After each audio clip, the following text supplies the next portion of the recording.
हाय, good evening. Good evening. कोण कोण आहेत लेटेस्ट चेक इट.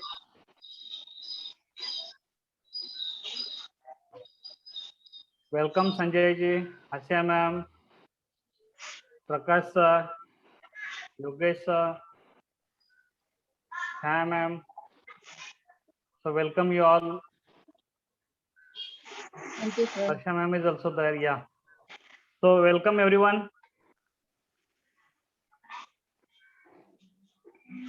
आजचा आपला सेशन हा थोडासा ट्रेनिंग मॉड्यूलच्या संदर्भात आहे. म्हणजेच आपल्याला प्रोडक्ट काय आहेत हे समजून घ्यायचं आहे. जर शक्य असेल तर नोट्सही घ्या, ज्यांना घ्यायचे असतील त्यांनी.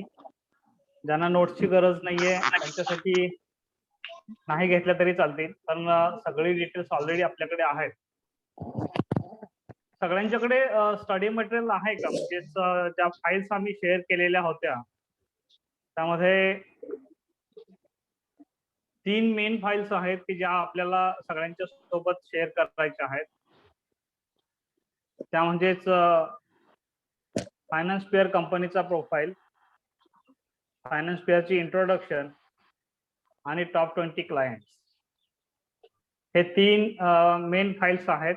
आणि सोबत आता आपण आपला जीनियस इंडियाचा प्रोफाईल सुद्धा इथून पुढे सगळ्या कंपन्यांच्या सोबत शेअर करणार आहोत, because we are the channel partner. आणि आपलं दुसरं इंटेन्शन हे आहे की कंपनी, शाळा, कॉलेजेस आपल्या बरोबर जॉईन होतील किंवा नाही हा नंतरचा भाग आहे, परंतु ज्या ज्या शाळांना आपण अप्रोच करणार आहोत त्या शाळांच्या पर्यंत आपल्या सगळ्या ऍक्टिव्हिटी सुद्धा पोहोचल्या पाहिजे. बरोबर आहे. त्यामुळे आपल्याला डबल बेनिफिट घ्यायचं आहे या माध्यमातून. लोन साठी शाळा तयार झाली तर तिथून आपल्याला तो बिझनेस मिळणारच आहे. आणि शाळा लोन साठी तयार झाल्यानंतर ऑटोमॅटिकली आपले बाकीचे प्रोडक्ट स्लोली तिथे जाणारच आहेत. ज्या ज्या विद्यार्थ्यांच्यापर्यंत आपण लोन देणार आहोत ते तर 100% आपल्या सोबत असतील, परंतु त्याचबरोबर जे विद्यार्थी आपल्यासोबत लोन साठी येणार नाहीत ते विद्यार्थी सुद्धा त्या शाळेचे आपल्यासोबत येणार आहे. So this is one of the major part. म्हणून आपण आपला संजय सर माईक जरा म्यूट करताय का?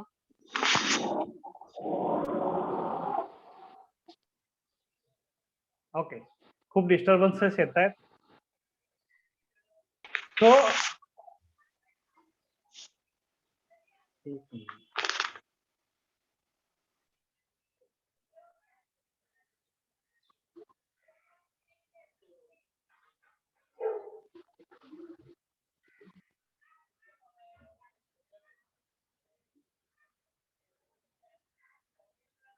ओके, तर हे 4 डॉक्युमेंट्स आहेत आपल्याकडे. पहिली महत्वाची गोष्ट म्हणजे फायनान्स पेअर कंपनीचा प्रोफाईल, कम्प्लिटली प्रोडक्टची डिटेल्स म्हणजे त्यामध्ये इंट्रोडक्शन असेल आणि टॉप 20 क्लायंट्स. आणि त्याचबरोबर मुंबईचे आणखी काही क्लायंट्स आहेत की ज्यांची लिस्ट मी तुम्हाला ग्रुपमध्ये पाठवून देईल.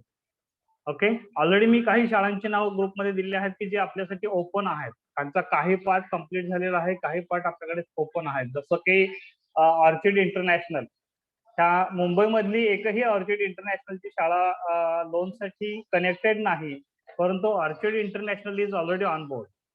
त्यामुळे मुंबईसाठीच्या या शाळा आपण डायरेक्टली हाच रेफरन्स देऊन कनेक्ट करू शकतो. ज्यांच्याकडे काही कॉन्टॅक्ट असतील ऑर्चिड इंटरनॅशनलचे, आय थिंक मुंबईमध्ये जवळजवळ 6 शाळा आहेत नवी मुंबईमध्ये, तर ऑन प्रायोरिटी त्या शाळांना आपल्याला कनेक्ट करायचं आहे. त्याचबरोबर DY पाटील यांची पिंपरी ब्रँच जी आहे ही कनेक्टेड आहे, बाकीच्या शाळा कनेक्टेड नाही आहेत अजून.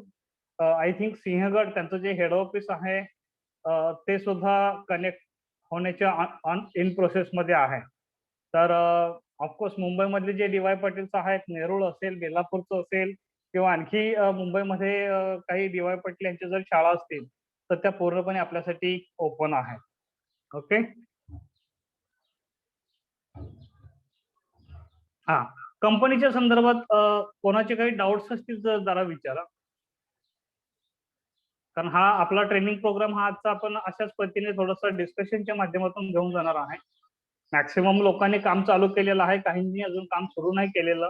तर ज्यांनी काम चालू केलेलं आहे त्यांचा मला मॅक्सिमम सपोर्ट हवा आहे की काय क्वेरीज त्यांच्या जनरेट आतापर्यंत झालेल्या आहेत, तिथे काय प्रॉब्लेम्स आले, कोणत्या प्रकारचे प्रश्न विचारले जातात. कारण हा तुमचा प्रॅक्टिकल एक्सपिरियन्स आहे आणि त्याचा सगळ्यांनाच फायदा होईल. विशेषतः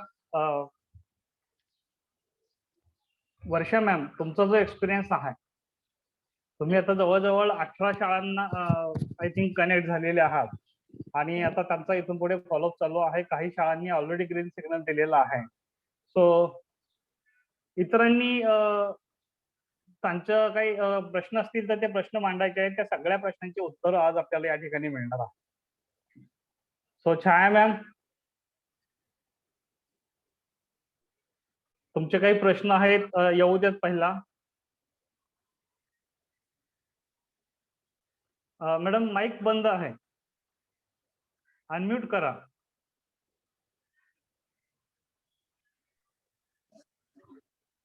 सर ऑलरेडी मी प्रश्न तर विचारलेच आहेत तुम्हाला सगळे, पण तरी पण जर काही मला प्रश्न जर माझ्या मनात आले तर मी मेसेज करेन सर. नाही तुम्ही आता सध्या तर नाही, आता सध्या तर मला काही प्रश्न नाहीये. ओके, ठीक आहे. योगेश सर, योगेश गुडेकर, संजय दंगा सर, प्रकाश. सर ऑल ओव्हर महाराष्ट्रासाठी आहे, ऑल ओव्हर इंडियासाठी आहे. Don't worry about it. आपली जरी चॅनल पार्टनरशिप मुंबई आणि पुणेसाठी असेल तरी सध्या त्यांनी सगळ्या मेट्रोज आणि क्लास ए सिटीज ओपन केलेले आहेत. त्यामुळे ऑल ओव्हर इंडियामध्ये या कोणत्याही सिटीजमध्ये आपले काही ओळख असेल तर काही रेफरन्सेस असतील तर त्याच्या माध्यमातून आपण त्यांना ऑनबोर्ड घेऊ शकतो.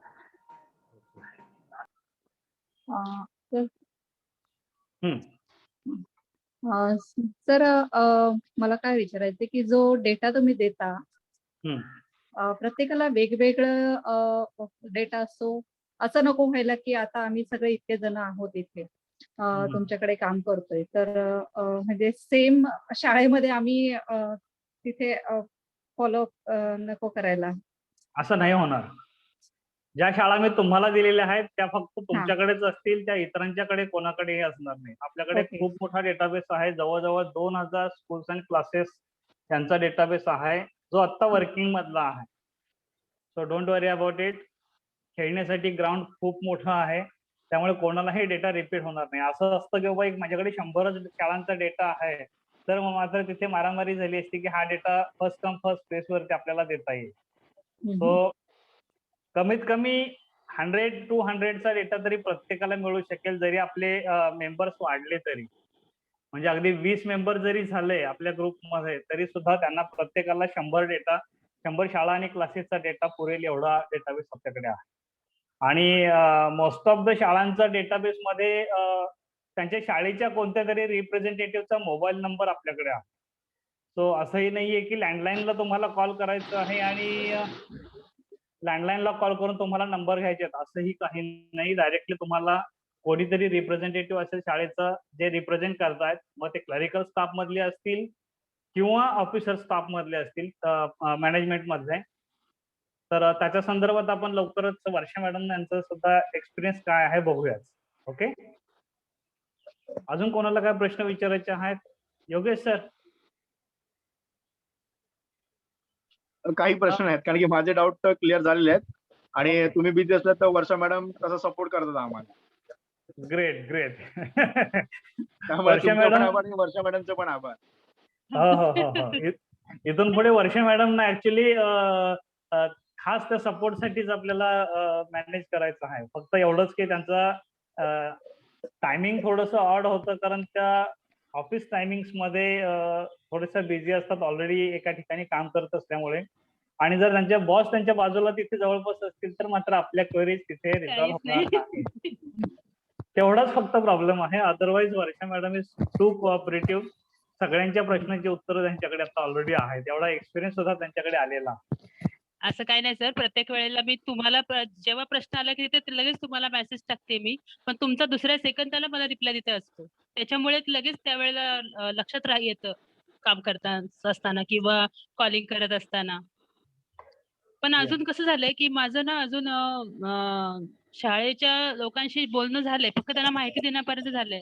आता फॉलोअप घेताना मला कळेल त्यांना अजून काय प्रश्न आहेत ते. एक्झॅक्टली. ऍक्च्युली तुम्ही तुमच्याच शाळेच्या सोबत त्या पिरियड मध्ये नव्हता, त्यामुळे तुम्हाला माहित त्या गोष्टी अटेंड करायला जर मिळाल्या असत्या तर ते जास्त फायद्याचं झालं असतं. शाळेने वर्षा मॅमने जो रेफरन्स दिला होता त्यांच्याच शाळेचा, तर ती शाळा ऑलमोस्ट डन झालेली आहे. ओके. कदाचित मंडेला त्यांचं अग्रीमेंट होऊन जाईल, असं पॉझिटिव्हली न्यूज आहे आमच्याकडे. ओके. म्हणून तर मी या लोकांना पण सांगितलं होतं की तुम्ही सुरुवात करताना आधी तुमच्या शाळेलाच करा आधी. हो हो शाळा हो, सुद्धा आणि योगेश सरांना सुद्धा. निश्चितच. आपल्या शाळेमध्ये घेतलं ना तर तिथे एक आपला रिलेटेडनेसही असतो आणि लोकही तुम्हाला तेवढे फ्रेंडली प्रश्न विचारतात. म्हणजे तो तुम्ही कोणीतरी नवीन रिप्रेझेंटेटिव्ह आलेले आहात आणि त्यानंतर हे प्रश्न विचारताना थोडस एक डिस्टन्स ठेवून विचारलं जातं किंवा प्रोफेशनलिझम मध्ये जाऊन जे प्रश्न विचारले जातात ते होत नाही. त्यामुळे तुमचा कॉन्फिडन्स बिल्ड होण्यासाठी आपली स्वतःची शाळा ही जरा जास्त जवळीक देऊन जाते आणि बरंच काही शिकून सुद्धा देते. सर एक प्रश्न विचारायचा होता. हो विचारा. आज सगळ्या प्रश्नांची उत्तरं मिळवायची आहेत. हा, जेवढी शक्य आहे तर तेवढ्या सगळ्या प्रश्नांची उत्तर घ्या. सर आपली जी काही चर्चा होते ती मी माझ्या मिस्टरांबरोबर मी नेहमी शेअर करते. तर म्हणजे असा ऍज अ पॅरेंट्स असा एक प्रश्न त्यांनी मला विचारला की ऑलरेडी आमची शाळा EMI देते. म्हणजे आता ठीक आहे, मला माहिती आहे की आपलं जे काम आहे की मला त्यांना बिझनेस द्यायचा आहे आणि मला कंपनीबद्दल माहिती सांगून मला तुम्हाला कॉल करून द्यायचा आहे. तो तुमचा लुकआउट आहे सर. पण तरी पण ऍज अ पॅरेंट्स मला एक प्रश्न विचारायचा होता की ऑलरेडी आमची शाळा आम्हाला EMI देते. आणि 8 ते 9 चेक आम्हाला शाळेला द्यायला लागतात. तर त्याच्यामध्ये कसला इंटरेस्ट वगैरे नसतो. फक्त आमचं फी जर आमची डिले झाली, समजा या महिन्यात मला नाही भरता आली, मी नेक्स्ट महिन्यात भरते फी, तर आम्हाला ₹500 दंड स्वरूप आम्हाला भरायला लागतात. बरोबर. तर मग माझे मिस्टर काय म्हणत होते की समजा 10% जो जरा शाळा डिस्काउंट नसेल देत कंपनीला, तर पॅरेंट्स काही पॅरेंट्स असं असतात ना, ते म्हणतात आम्ही का भरायचा हा 10% आम्ही का भरायचा, आम्ही तर EMI भरतो शाळेला. तर हा 10% पॅरेंट्स भरायला तयार होत नाही. मग अशा वेळेला कंपनी काय करते सर? या ठिकाणी पहिला मुद्दा जो तुमचा आहे की शाळा EMI देते, बरोबर आहे. आज तुमची शाळा EMI देते, पण त्या शाळेला जर हाफ हे प्रपोजल गेलं तर शाळा तुम्हाला 10% डिस्काउंट देईल. Okay. If you are going for full payment, तुम्ही फुल पेमेंट भरा, तुम्हाला 10% मिळतील. आणि जर तुम्हाला EMI मध्ये तुम्ही असंही जाताच आहात तर तुम्ही लोन करून जा. त्यामध्ये होणार कसं, शाळेचा बेनिफिट होणार आहे, पालकांचा बेनिफिट नाही आहे यामध्ये. पालकांना आज जे EMI मिळतात, आज किती तुम्हाला 10 EMI मिळतात का? 9 EMI. म्हणजे 9 किंवा 10 EMI असतील तर पालकांना तेवढेच EMI बसणार आहेत. परंतु शाळेचा बेनिफिट काय होणार आहे, वर्षभर तुमच्या पाठीमागे फॉलोअप करायचा नाही. मोठा हेडेक आहे. त्यासाठी एक स्पेशल टीम बसवलेली असते. सगळ्यांचे चेक्स त्या तारखेला ते पुटअप करायचे आहेत, बरोबर. पुन्हा ते बाउन्स झालेले चेक, त्याची क्वेरीज त्यांना घ्यायची आहे. ह्या सगळ्या गोष्टी त्यांना मॅनेज कराव्या लागतात मॅन्युअल लेवलवर. तर तो जो त्यांचा हसल आहे हा या ठिकाणी थांबणार आहे. आणि अतिशय महत्वाची गोष्ट म्हणजे शाळेला डिस्काउंट द्यायला का परवडतं, तर शाळेला वर्षाची फी तुम्ही जे काही 9 पीसेस मध्ये देणार आहात ती त्यांना लमसम ऍट द बिगिनिंग मिळते. बरोबर. आणि वर्षाच्या सुरुवातीला जर सगळी फी मिळाली तर त्यांचा हेडेक थांबला त्या ठिकाणी फीच्या पाठीमागे धावण्याचा. ते फुल फोकस करू शकतील त्यांच्या क्वालिटीवरती, एज्युकेशन्सवरती. आणि तोच फंड कुठेही इन्व्हेस्ट केले तर वर्षाच्या अखेरीपर्यंत त्यांना 10% मिळू शकतात. So that is not a big deal. फक्त त्यांचा जो काही मोठा प्रॉब्लेम आहे की पालकांच्या पाठीमागे धावायचं आणि त्यांच्याकडून ते रिकव्हरी करून घ्यायची, तर त्याच्यासाठी ज्या शाळा EMI देतात त्या शाळा सुद्धा तयार होतात. Thank you sir. आपल्याला शाळेचा फायदा काय आहे हे दाखवून द्यायचा. Exactly sir. शाळेने 10% डिस्काउंट जरी केला तरी शाळेचा लॉस नाही हे आपल्याला शाळेला त्या ठिकाणी पटवून जायचं. That's it. आणि हे तुमच्या लेवलवरती झालं तरी ठीकच आहे, नाही झालं तरी ठीक आहे. जेव्हा तुम्ही आम्हाला कनेक्ट कराल आमच्या कॉल्समध्ये ह्या सगळ्या गोष्टी आम्ही त्यांना क्लिअर करणार आहोत. आणि मॅनेजमेंट सोबत जेव्हा फायनल कॉल असतील येस नोच्या संदर्भातले, तर त्यावेळी फायनान्स फेअर कंपनीचे रिजनल हेड सुद्धा आपल्यासोबत असतील, त्या कॉलला असतील आणि त्यांच्या कंपनीचे रिलेटेड जे काही प्रश्न असतील ते त्या ठिकाणी त्या प्रश्नाची उत्तरं ते द्यायला तयार असतात. आपल्याकडे जी बेसिक इन्फॉर्मेशन आहे तीच इन्फॉर्मेशन ते सुद्धा देणार आहे. त्यापेक्षा काही वेगळी इन्फॉर्मेशन काही ते देणार नाही आहेत. पण तरीही ते कंपनीचा रिप्रेझेंटेटिव्ह इन्फॉर्मेशन देतो आणि आपण ऍज अ चॅनल पार्टनर म्हणून इन्फॉर्मेशन देतो. हा थोडासा फरक पडतो. सर सुरुवात कशी करायची? कॉलची सुरुवात कशी करायची? जरा एक स्टँडर्ड पद्धत सांगा ना तुमच्याकडून. हो हो हो हो हो आपण येतोय त्या पॉइंटला. हा. फक्त त्याच्या अगोदर आणखी काही डाऊट्स असतील तर ते आपण क्रिएट करूया, म्हणून मी हा प्रश्नोत्तराचं सेक्शन घेतलेला आहे. Okay. Any other queries? Sanjay sir, Sanjay Dhangar, Avinash Naik sir, Asha madam तुमचा आवाज ऐकून खूप दिवस झाले. जर पॉसिबल असेल, पिल्लू बाजूला नसेल किंवा डिस्टर्ब करत नसेल तर जरा माईक ऑन करून बोला.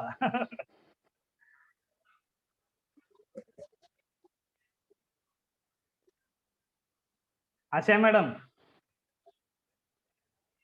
R you there? Avinash sir. हा सर, बोला सर. तुमच्या काही क्वेरीज क्वेश्चन्स असतील तर विचारा. तर मला वाटतं की जसं आता आपण थोडं कंपनी बद्दल जर माहिती दिली तर आपण लोन नेमकं कोणाकडून घेणार आहे ते, किंवा आपण कोणाचं वर्क करतोय ते एक माहिती चांगल्या पद्धतीनं राहिली तर बरं होईल.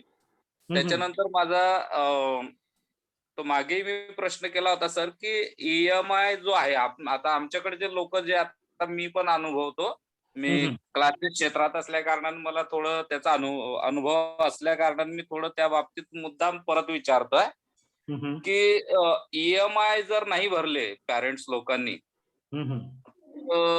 त्यांच्या EMI ची जबाबदारी नेमकी अशी कोणाची असणार, किंवा आपण त्यांच्याकडून वसूल करू असं काही, तर कसं करता येईल त्या ठिकाणी, तो एक माझा प्रश्न होता. आणि जे लोन घेणार आहे पॅरेंट्स लोक, तर त्यांना कोणकोणते कागदपत्र लागणार आहे, किंवा या लोनच्या बाबतीत संस्थांना काय करावं लागणार आहे, असा एक अजून प्रश्न होता.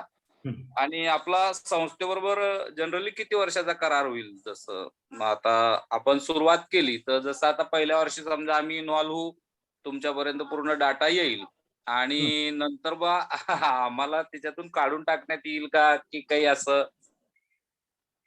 तो जनरली कसं करार राहील, असं माझे प्रश्न होते काही. Excellent excellent, thank you very much sir. तुमचा पहिला प्रश्न आहे की कंपनीची माहिती. तर कंपनीची माहिती जी आहे, कंपनी कोण आहे, कशी आहे, त्यांचे फाउंडर्स कोण आहेत, ह्याची सगळी इन्फॉर्मेशन तुम्हाला ज्या 2 PDF दिलेल्या आहेत, कंपनीचा प्रोफाईल आणि कंपनी फायनान्स फेअर इंट्रोडक्शन, यामध्ये पूर्णपणे दिलेले आहे. मी या ठिकाणी शेअर करतो ती फाईल तुमच्यासोबत, म्हणजे तुमच्या लक्षात येईल.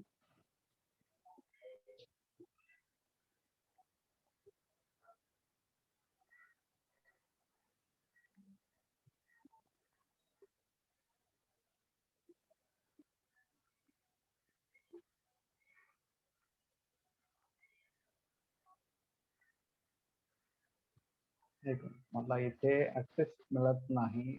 लेट मी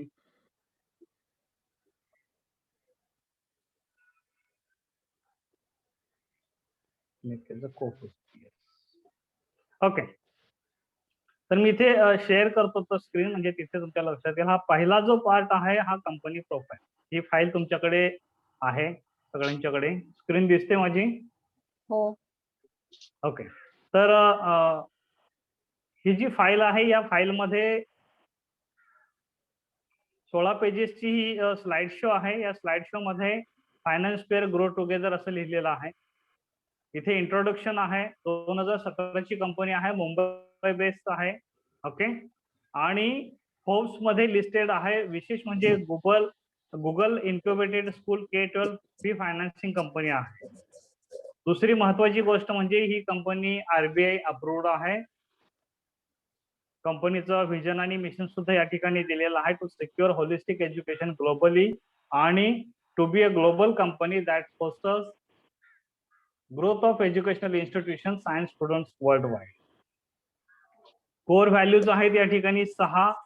यामध्ये ट्रान्सपरन्सी, सिम्प्लिफिकेशन, अकाउंटेबिलिटी, रिस्पेक्ट, त्याचबरोबर कमिटमेंट टू कस्टमर्स आणि इंटेग्रिटी, ह्या 6 गोष्टी आहेत. त्यामध्ये यांचे 3 वेगवेगळे प्रोडक्ट्स आहेत. त्यापैकी पहिला जो प्रोडक्ट आहे फी फायनान्सिंग, त्याच्यावरती आता आपण काम करतोय. Finance pair pays the entire year's fee to the institution upfront, enabling you to manage funds efficiently and collect fees from parents in 3 to 12 monthly installment, that too at zero interest and zero cost. असा हा module आहे. परंतु याच module मध्ये आता त्यांनी 3 वेगवेगळे modules तयार केलेले आहेत. यांचा मेजर पहिला जो पार्ट होता हा फक्त fee financing at zero interest and zero cost, म्हणजे जेवढी शाळेची फी आहे तेवढीच फी भरायची, असा हा होता. परंतु काही शाळा डिस्काउंटसाठी तयार नाही आहेत, म्हणून त्यांनी नंतर बाकीचे 2 ऑप्शन सुद्धा क्रिएट केलेले आहेत. आज आपण ह्या 3ही मॉड्यूल्स कम्प्लिटली बघणार आहोत.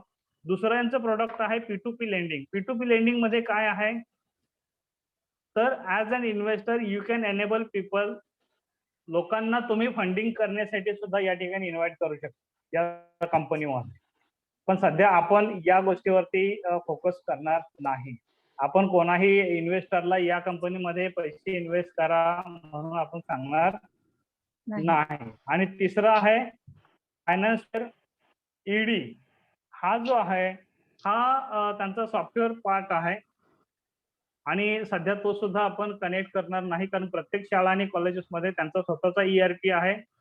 इव्हन क्लासेसमध्ये स्वतःचा ERP आहे आणि त्यांचे स्वतःचे customer modules and all this things, ह्या सगळ्या गोष्टी असल्यामुळे आपण या प्रोडक्टमध्ये सुद्धा लक्ष देणार नाही. सो आपला मेन पार्ट काय आहे, फी फायनान्सिंग. ओके. सर्व्हिसेस मध्ये ह्या गोष्टी क्लिअर झाल्या? Is everyone clear? आता यांचे जे फाउंडर आहेत ते एकूण टोटल 4 फाउंडर्स आहेत. त्यामध्ये रोहित गजभिये, सुनीत गजभिये, नवीश रेड्डी आणि देबी प्रसाद, असे हे 4 आहेत. यापैकी नवीश रेड्डी यांच्याबरोबर मी पर्सनली 1-to-1 मध्ये बोललेलो आहे. सुनीत गजभिये यांच्यासोबत सुद्धा मी बोललेलो आहे. Navish he is chief operating officer आणि सुनीत इज चीफ बिझनेस ऑफिसर. आणि त्याचबरोबर या ठिकाणी रोहित गजभिये हे चीफ एक्झिक्युटिव्ह ऑफिसर आहेत आणि देबी प्रसाद, हे चौघे जे आहेत यापैकी 2 जण IIT अल्युमिनी आहेत आणि 2 IIM अल्युमिनी आहेत. त्यांचा पूर्ण प्रोफाईल या ठिकाणी आहे. त्यांचा लिंक्डइन प्रोफाईल सुद्धा तुम्ही चेक करू शकता. लिंक्डइन मध्ये फक्त नाव त्यांची डिटेल्स बघायला मिळेल. So their presence is there already in LinkedIn. Okay. त्यानंतर आज यांच्या ऍडवायझर बॉडीवरती कोण कोण आहेत, तर ऍडवायझर बॉडीवरती मेन इन्व्हेस्टर आणि मेंटर म्हणून या ठिकाणी विवेक ओबेरॉय आहे. तो को फाउंडर आहे, इन्व्हेस्टरही आहे आणि त्यांना मेंटरिंग करतो. त्याचबरोबर Ashish Mittal is one of the investor and mentor. आणि टेक्नॉलॉजीचा जो पार्ट आहे हा पूर्णपणे बालाजी श्रीनाथ बघताय. He is one of the executive director of DBS bank Singapore. Okay. आता यांचे 4 पार्टनर आहेत. यामध्ये पहिला पार्टनर आहे, एकूण 6 पार्टनर्स आहेत. या 6 पार्टनर्स मध्ये हे सपोर्टिंग पार्टनर्स आहेत, अदर दॅन फाउंडर्स आणि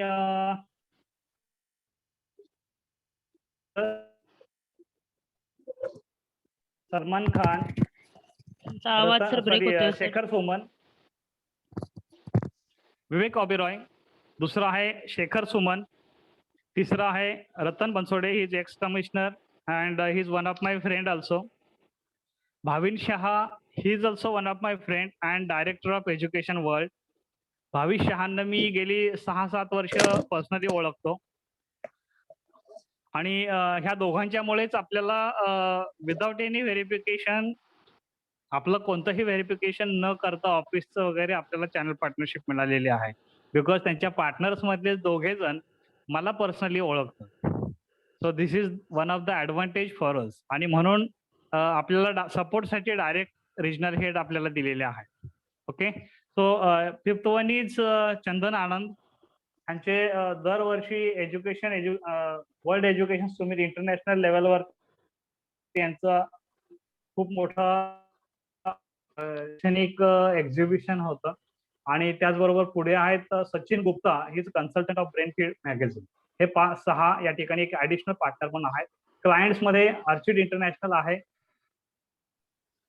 मुंबईच्या आर्चिड्स आपल्याला पूर्णपणे ऍज इट इज फ्री आहे. So we can go for it. Okay, त्यामुळे डीपीएस मध्ये फक्त डीपीएस पनवेल आहे. दिल्ली पब्लिक स्कूलची कोणतीही मुंबईमधली शाळा आपण कनेक्ट करू शकतो other than Delhi public school Panvel. त्याचबरोबर मी सांगितलं तुम्हाला DY पाटील सुद्धा आपण त्या ठिकाणी सगळ्या शाळा मुंबईमध्ये शाळा कॉलेजेस असतील तर ते कनेक्ट करायला आपल्याला अगदी चान्स आहे. तर ह्या त्यांचे एक एक्झिस्टिंग क्लायंटची त्यांची एक जुनी लिस्ट आहे. नवीन लिस्ट अजून त्यांनी दिलेली नाहीये. त्यांच्या बऱ्याचशा अचिव्हमेंट्स आहेत. फोर्ब्स 30 अंडर 30 एशियाज लिस्ट 2020 मध्ये जी काही एशियामधून लिस्ट आली होती फोर्ब्स 30 ची, तर अंडर 30 मध्ये टॉप 30 जे चॅम्पियन्स आहेत बिझनेसच्या रिलेटेड आणि फायनान्स मध्ये, तर यामध्ये आपल्या या फायनान्स पेअर कंपनीचं नाव आहे. तुम्हाला जे ईमेल मध्ये जे 2 लिंक दिलेल्या आहेत त्या 2 लिंक मध्ये शेवटी त्यातली पहिलीची लिंक आहे ही फोर्ब्स 30 ची आहे आणि दुसरी जी लिंक आहे ती युट्यूबची लिंक आहे. या युट्यूबच्या लिंक मध्ये तुम्हाला विवेक ओबेरॉय स्वतः हा प्रोडक्ट समजावून सांगत असताना तुम्हाला बघायला मिळतो. तो तुम्ही व्हिडिओ पाहिले का त्यांची विवेक ओबेरॉयची? नाही. ओके, वर्षा मॅम फक्त मान हलवत आहे तर त्यांनी पाहिलेली आहे. ओके, तर त्या दोन्ही लिंक्स आणि ह्या सगळं कंटेंट आज मी पुन्हा एकदा ग्रुपमध्ये पाठवून देतो. राईट, तर हे एक अतिशय महत्वाचा पार्ट आहे फोर्ब्स 30 अंडर 30. त्याचबरोबर वर्ल्ड इकॉनॉमिक फोरम मध्ये त्यांचं नॉमिनेशन झालेलं आहे. गुगल लॉन्च ऍक्सिलेटर आहे कनेक्टेड. वर्ल्ड एज्युकेशन सुमित बरोबर त्यांचे डायरेक्टर्स ऑलरेडी त्यांचे ऍज अ पार्टनर म्हणून आलेले आहेत. अशा काही त्यांच्या अचिव्हमेंट्स आहेत. हे काही टेस्टिमोनियल्स त्यांनी दिलेले आहेत शाळांचे, तर तेही तुम्हाला बघता येतील. आणि फ्युचर स्कोप काय आहे हा बघा. फ्युचर स्कोप मध्ये या ठिकाणी दिलेला आहे finance peer believes that it is only when the massive have access to quality education will there be a real impact of education on the society. Therefore, we constantly work towards adding innovative value added services to our portfolio. Future scope भरपूर आहे आणि प्रत्येक वेळी ते दरवर्षी नवीन नवीन ideas घेऊन maximum लोकांना कसं इन्व्हॉल्व्ह करून घेता येईल यावर ते काम करतायत. इव्हन त्यांनी गेल्या वर्षापर्यंत ज्यांचं सिबिल 700 आणि प्लस होता त्यांनाच ते लोन देत होते. बजाज फायनान्स 715, 720 जर तुमचा सिबिल असेल तर आणि तरच एज्युकेशनल लोन देतात. तसं या ठिकाणी ह्यांनी आता 680 पर्यंत सिबिल स्कोर खाली घेऊन सुद्धा आता ते विदाउट एनी क्वेरीज तुमचं लोन या ठिकाणी सँक्शन करतात 680 अँड अबव्ह. पण जर आता प्रश्न येतो की 680 आणि बिलो असतील तर. माझा आवाज क्लिअर येतोय? हो. मी थोडस कनेक्शन चेंज करतोय, स्विच करतोय, कारण त्याचा 90% वॉर्निंग आलेली आहे. Just minute.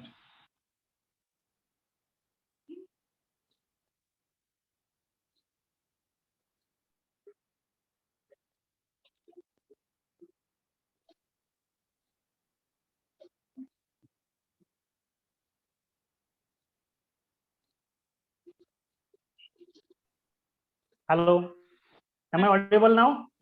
नाही sir. Yes sir. Okay, screen पण दिसते ना सगळ्यांना? हो सर. ओके, तर हा झाला पहिला पार्ट. दुसरा पार्ट सर. मध्ये आपण या ठिकाणी कंपनी, आवाज ब्रेक होतोय सर. हा जस्ट स्टेबल व्हायला वेळ लागतो कधी कधी. नाव इज ऑडिओ. हा, सेकंड आहे 6 पेजेसचं त्यांचं इंट्रोडक्शन. त्यामध्ये शाळांचे प्रॉब्लेम्स काय आहेत. आता हा जो पार्ट आहे, हा पार्ट तुमचा ट्रेनिंगचा मेन पार्ट आहे. शाळांना काय सांगायचं. ओके, तर prefer single instalment for fee collection. मगाशी आपण EMI त्याच्याऐवजी आता त्यांना सिंगल इन्स्टॉलमेंट मिळणार आहे. Fee collection is a hustle. तर हे हसल मधून त्यांची सुटका होणार आहे. Legally cannot remove kid even if partial payment is done, making fee recovery even more difficult. Avinash sir, तुमचा जो प्रश्न आहे तो या ठिकाणी कव्हर होतोय. सर मला आवाज आला नव्हता, परत सांगा. ओके, तुम्हाला स्क्रीन दिसते ना? हो हो. हा, तर स्क्रीन मधला तिसरा पॉइंट मी या ठिकाणी डिस्कस करत होतो. लिगली कॅनॉट रिमूव्ह किड. हा त्यांच्याकडे खूप मोठा मेजर प्रॉब्लेम होता. जर पेमेंट नाही झालं तर ते रिकव्हरीसाठी त्यांच्या पाठीमागे लागणं, हा त्यांचा जो प्रॉब्लेम होता तो या ठिकाणी क्लिअर होणार आहे. हे कधी होणार हेही मी तुम्हाला नंतर सांगतो. Working capital issue as fees is not received on time. तर त्यांना मगाशीच आपण म्हटलं की ते 10% का देतील. 10% अशासाठी देतील की त्यांना पूर्णपणे amount as a working capital म्हणून बिगिनिंगला जून महिन्यामध्ये मिळणार आहे. Right. Then major operation cost and time loss in fee collection. इथून त्यांची सुटका होणार आहे. Less admission intake due to fee collection issues. या ठिकाणी जेव्हा तुम्ही लोनची प्रोसेस त्यांना करून देता किंवा लोन मध्ये EMI 0 EMI करून देता, तेव्हा त्यांचं स्टुडंटचा जो इनटेक रेशो आहे हा सुद्धा आतापर्यंत जवळजवळ 20 ते 25% पर्यंत वाढलेला आहे. आणि तिथे मग ड्रॉपआउट होत नाही. तर इथे माझ्या बाजूला जी एक शाळा आहे, गेल्या वर्षी 300 विद्यार्थी होते, यावर्षी 100 सुद्धा ऍडमिशन झालेल्या नाही आहेत. आणि इव्हन संजय धनगर सरांनी सुद्धा मला एक शाळा दिली होती, त्या शाळेत सुद्धा तसाच प्रॉब्लेम झाला. पालक अक्षरशः लोकांच्या घरापर्यंत जाऊन सुद्धा त्यांना डिस्काउंट देऊन सुद्धा शाळेत ऍडमिशन घ्यायला तयार होत नाहीये. तर तो जो प्रॉब्लेम आहे ड्रॉपआउटचा, तर तोही या ठिकाणी रिझॉल्व्ह होणार आहे. त्यानंतर security taken from school in case of funding directly to school or parents. इथे काय हा पॉइंट आपल्याला विशेष डिस्कस करायची गरज नाही. आपल्यासाठी हे सुरुवातीचे जे पॉइंट्स आहेत हे पॉइंट्स आपल्याला शाळेबरोबर डिस्कस करायचे आहेत. राईट. आता आपण बाकीच्या गोष्टीवरती आपण डिस्कस करूया.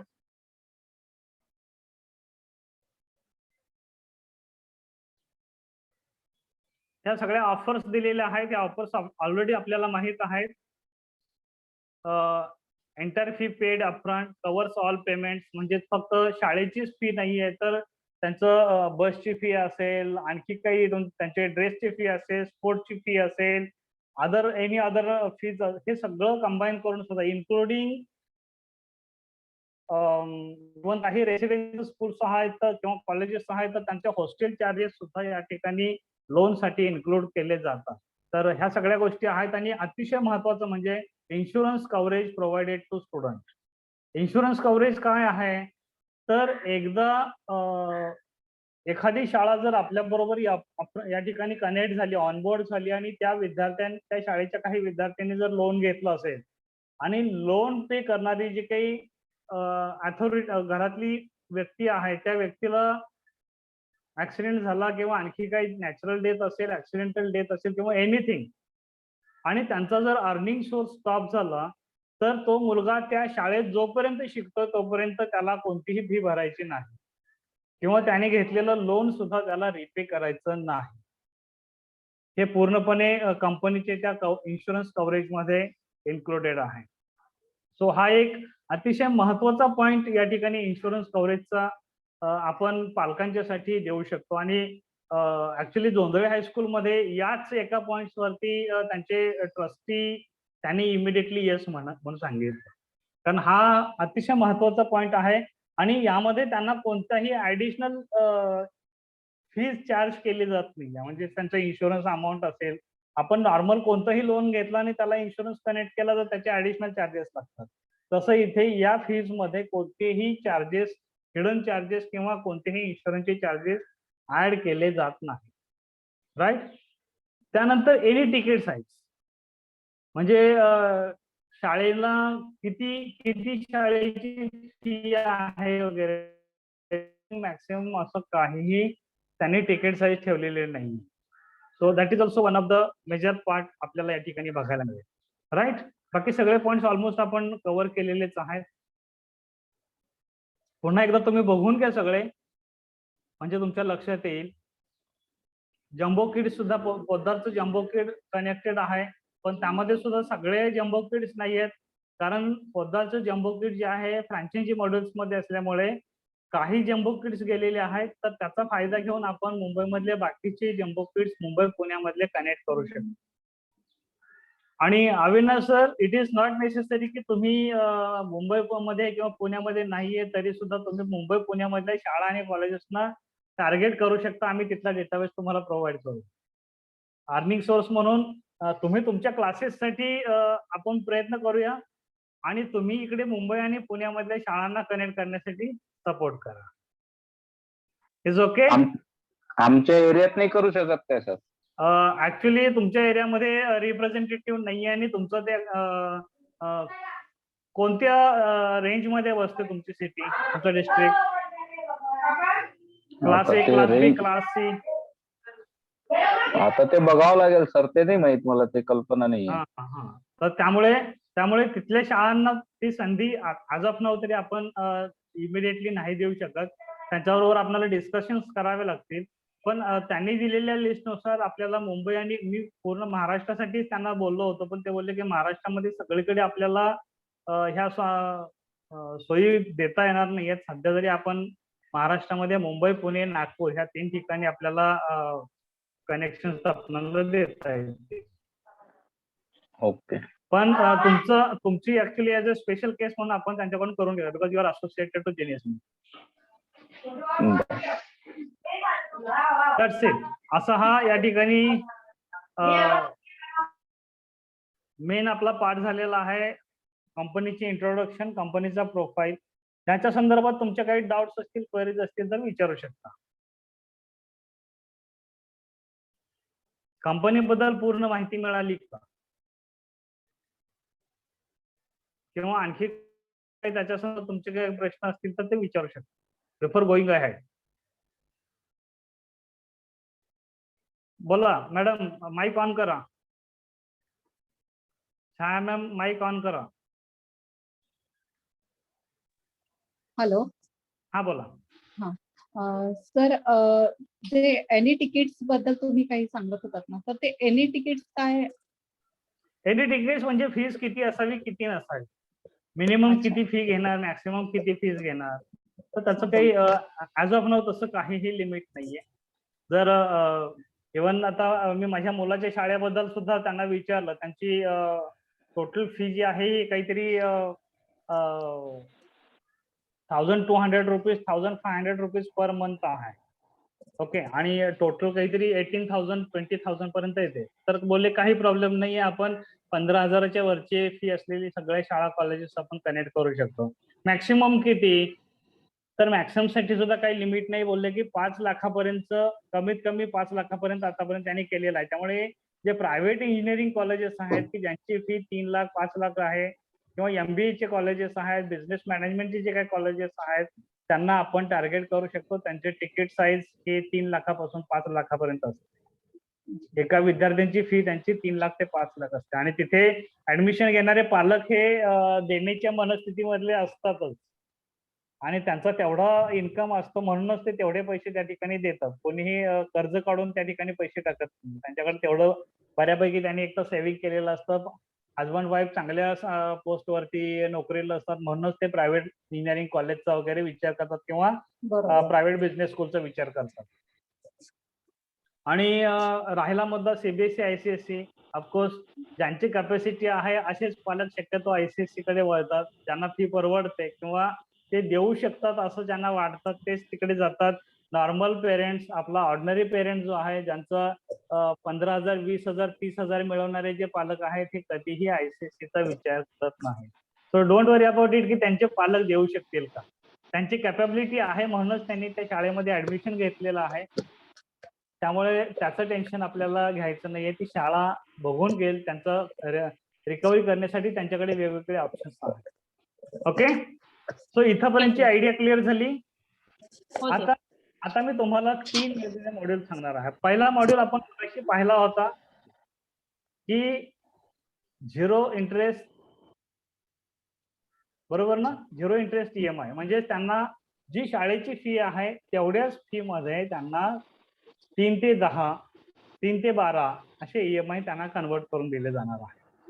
आणि यामध्ये कोणतेही इंटरेस्ट चार्जेस पे करावे लागणार नाहीत पालकांना. म्हणजे सपोज जर एखाद्या शाळेची फी जर 25,000 रुपये असेल आणि त्यांना जर 10 ईएमआय द्यायचे असतील तर पर ईएमआय त्यांचे 2,500 रुपये असे होणार आहेत.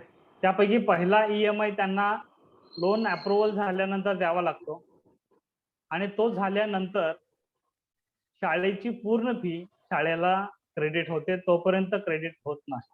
तुमच्या ज्या अकाउंट वरून तुम्हाला ईसीएस करायचं आहे त्या अकाउंटचा पहिला ईएमआय जोपर्यंत कंपनीला जात नाही तोपर्यंत शाळेला तुमची फी क्रेडिट होत नाही. आणि पहिला ईएमआय डन झाल्यानंतर विदिन 48 आवर्स मध्ये शाळेला अमाऊंट क्रेडिट होते आणि after that you will get fee receipts from your school की तुमची पूर्णपणे फीज त्या ठिकाणी पेड झालेली आहे. आणि त्यानंतर तुमचा ईसीएस असतो. तुम्हाला ऑफिशियली त्याचा अगोदर एक ई अग्रीमेंट त्यांचं साइन होतं, म्हणजेच लोन प्रोसेस मध्ये पालकांना त्यांचं डॉक्युमेंट्स प्रोव्हाइड करावे लागतात. त्यांचं सिबिलसाठी त्यांचं जर ते वर्किंग प्रोफेशनल्स असतील तर ऑफकोर्स सॅलरी स्लिप त्यांना द्यावी लागते आणि जर सेल्फ एम्प्लॉईड किंवा बिझनेसमध्ये असतील तर त्यांना ITR द्यावा लागतो आणि पॅन कार्ड आणि एक रेसिडेन्शियल प्रूफ असं ह्या गोष्टी असतात. जर सॅलरी स्लिप नसेल तर तुम्ही बँक स्टेटमेंट देऊ शकता. बँक स्टेटमेंट मध्ये कुठेतरी ती सॅलरी क्रेडिट झालेली इन्फॉर्मेशन असते, त्याचा उपयोग करून तुम्हाला ते क्लिअर केलं जातं. ओके, आता यामध्ये हा झाला पहिला पार्ट की पालकांना 0% इंटरेस्ट मध्ये. माझा प्रश्न हा निर्माण होतो आपल्या सगळ्यांच्या डोक्यामध्ये की जर पालकांच्याकडून जर ते इंटरेस्ट घेणार नाहीये तर मग कंपनीला परवडतं का, बरोबर ना. आपल्या सगळ्यांच्या डोक्यामध्ये आलेला पहिला प्रश्न. तर नॉर्मली प्रत्येक शाळा असेल, कॉलेजेस असतील किंवा क्लासेस असतील यामध्ये एक म्हणजेच न सांगितलेला असा एक रूल असतो, अनस्पोकन रूल असतो. तो काय रूल असतो की जर तुम्ही फुल पेमेंट भरलं तर तुम्हाला 5%, 10% डिस्काउंट असतो. आणि जे कोणी ज्यांच्याकडे पैसे असतात ते त्यांना डिस्काउंट घेतात आणि पूर्ण फी देतात. याच्या पाठीमागे मॅनेजमेंटचा उद्देश हाच असतो की त्यांना फंड गोळा होतात. या स्कीमच्या माध्यमातून त्यांना लवकर फंड गोळा होतो. आता इथे जर शाळेने जर ही स्कीम चालू केली,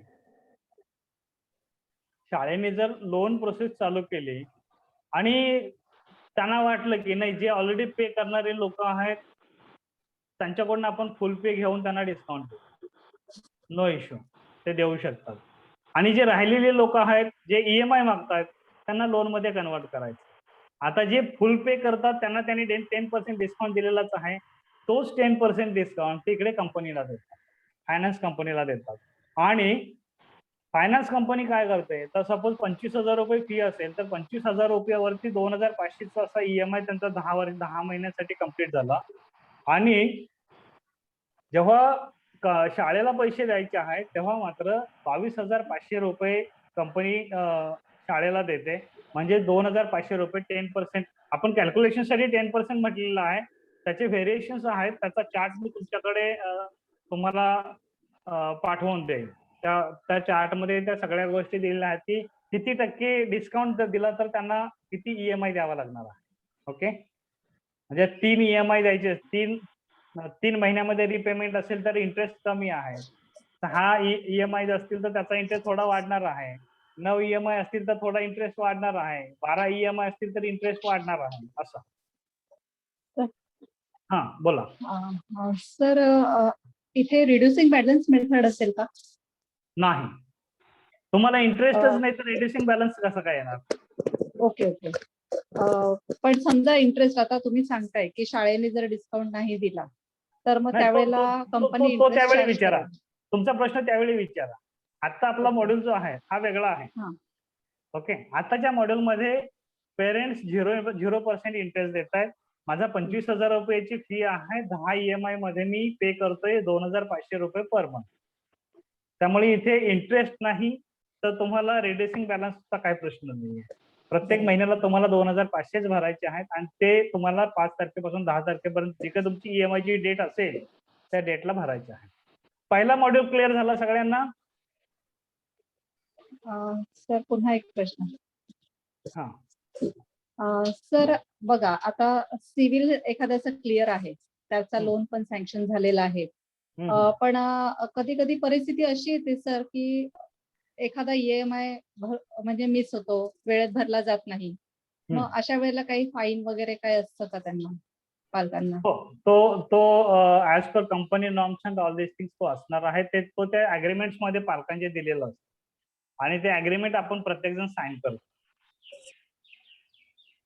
तर तो ह्या सगळ्या गोष्टी सगळीकडेच असतात. त्यामुळे तुमचा ECS बाउन्स झाला तर तुमची बँक सुद्धा तुम्हाला फाईन लावते, पेनल्टी लावते, कारण तिथे त्यांना हँडलिंग चार्जेस येतात.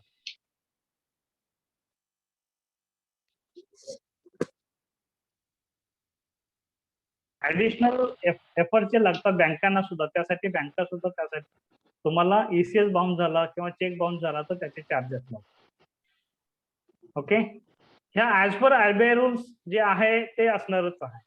हे यांचे स्वतःचे रूल्स काही असणार नाहीयेत किंवा अचानक एकदम RBI ने तुम्हाला जर काय 200 रुपये 500 रुपये जर ठेवले असतील तर ते 1000 रुपये तुमच्याकडून डिडक्शन घेणार नाही. This everything is already documented in your is agreement तुम्ही वाचायचं आहे पूर्ण आणि त्यानंतरच त्यांच्या लिंक वरती क्लिक करून ते साईन करायचं आणि साईन झाल्यानंतर साइंड कॉपी तुम्हाला ईमेलने लगेच रिटर्न येते. So that is not an issue. Processing fees आहे का याला काही? 0 processing fee, no EMI, sorry, no interest, no processing.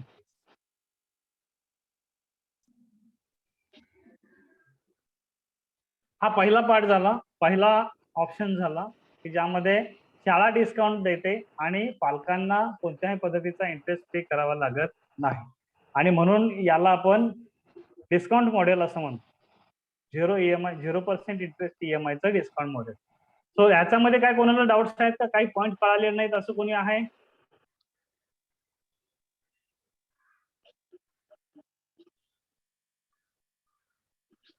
Tarachand sir? Hi sir, ठीक है. Is it clear? Yes sir. Okay, excellent. तर आता आपण सेकंड मॉड्यूल कडे जाऊया.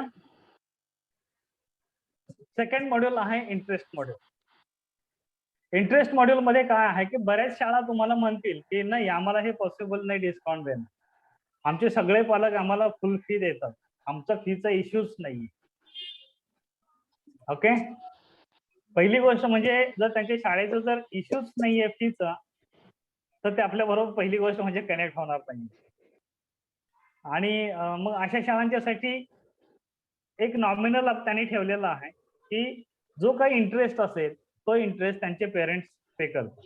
मग ते काय करणार त्या ठिकाणी, शाळा काय करेल तर जे जे पे करतात, जे पे करत नाहीत अशा लोकांची ते लिस्ट सॉर्ट आउट करणार आणि त्यांना सांगणार की तुम्ही या ठिकाणी एज्युकेशन लोन तुमच्यासाठी आम्ही प्रोव्हाइड करून देतोय इन हाऊस आणि त्याचा तुम्हाला एवढा एवढा इंटरेस्ट लागणार आहे. मग तो 5% असेल, 6-7% असेल, 8% असेल आणि त्यानुसार मग पेरेंट ठरवतील की बाबा मी 3 EMI मध्ये द्यायचं, 6 मध्ये द्यायचं, 9 मध्ये द्यायचं, 12 मध्ये द्यायचं, 10 मध्ये द्यायचं, किती EMI द्यायचे हे पेरेंट्स ठरवणार आहेत आणि त्या पेरेंट्सच्या त्याच्या EMI नुसार त्यांना तेवढे पर्सेंटेज इंटरेस्ट बसेल आणि तो इंटरेस्ट जो ठरलेला जो इंटरेस्ट आहे तो इंटरेस्ट तो सुद्धा कंपाऊंडिंग मध्ये नाहीये किंवा त्यालाही प्रोसेसिंग फी नाहीये. तुम्ही सपोज आता 25,000 असतील आणि तुम्हाला 10% ठरवलं, तर 25,000चे 10% म्हणजे 2,500, म्हणजे तुमचे आपले टोटल झाले किती? 27,500चे 10 पार्ट्स केले जातील आणि तो त्याचा EMI ठरतो. इथे सुद्धा रेड्युसिंग बॅलन्स हा प्रकार येणार नाही. बोला मॅडम. सर पण समजा एखादा पालक आता शाळा ऑलरेडी EMI देत आहे, तर मग पालक काय म्हणतात की आम्ही इंटरेस्ट का पेड करायचा, आम्हाला तर इथे EMI मिळतोय शाळेकडून, 0% इंटरेस्ट आम्हाला मिळत आहे EMI, मग आम्ही इंटरेस्ट का भरायचा, आम्ही का लोन घ्यायचं, असं पालक विचारू शकतात ना सर? हा, पालक विचारू शकतात ना.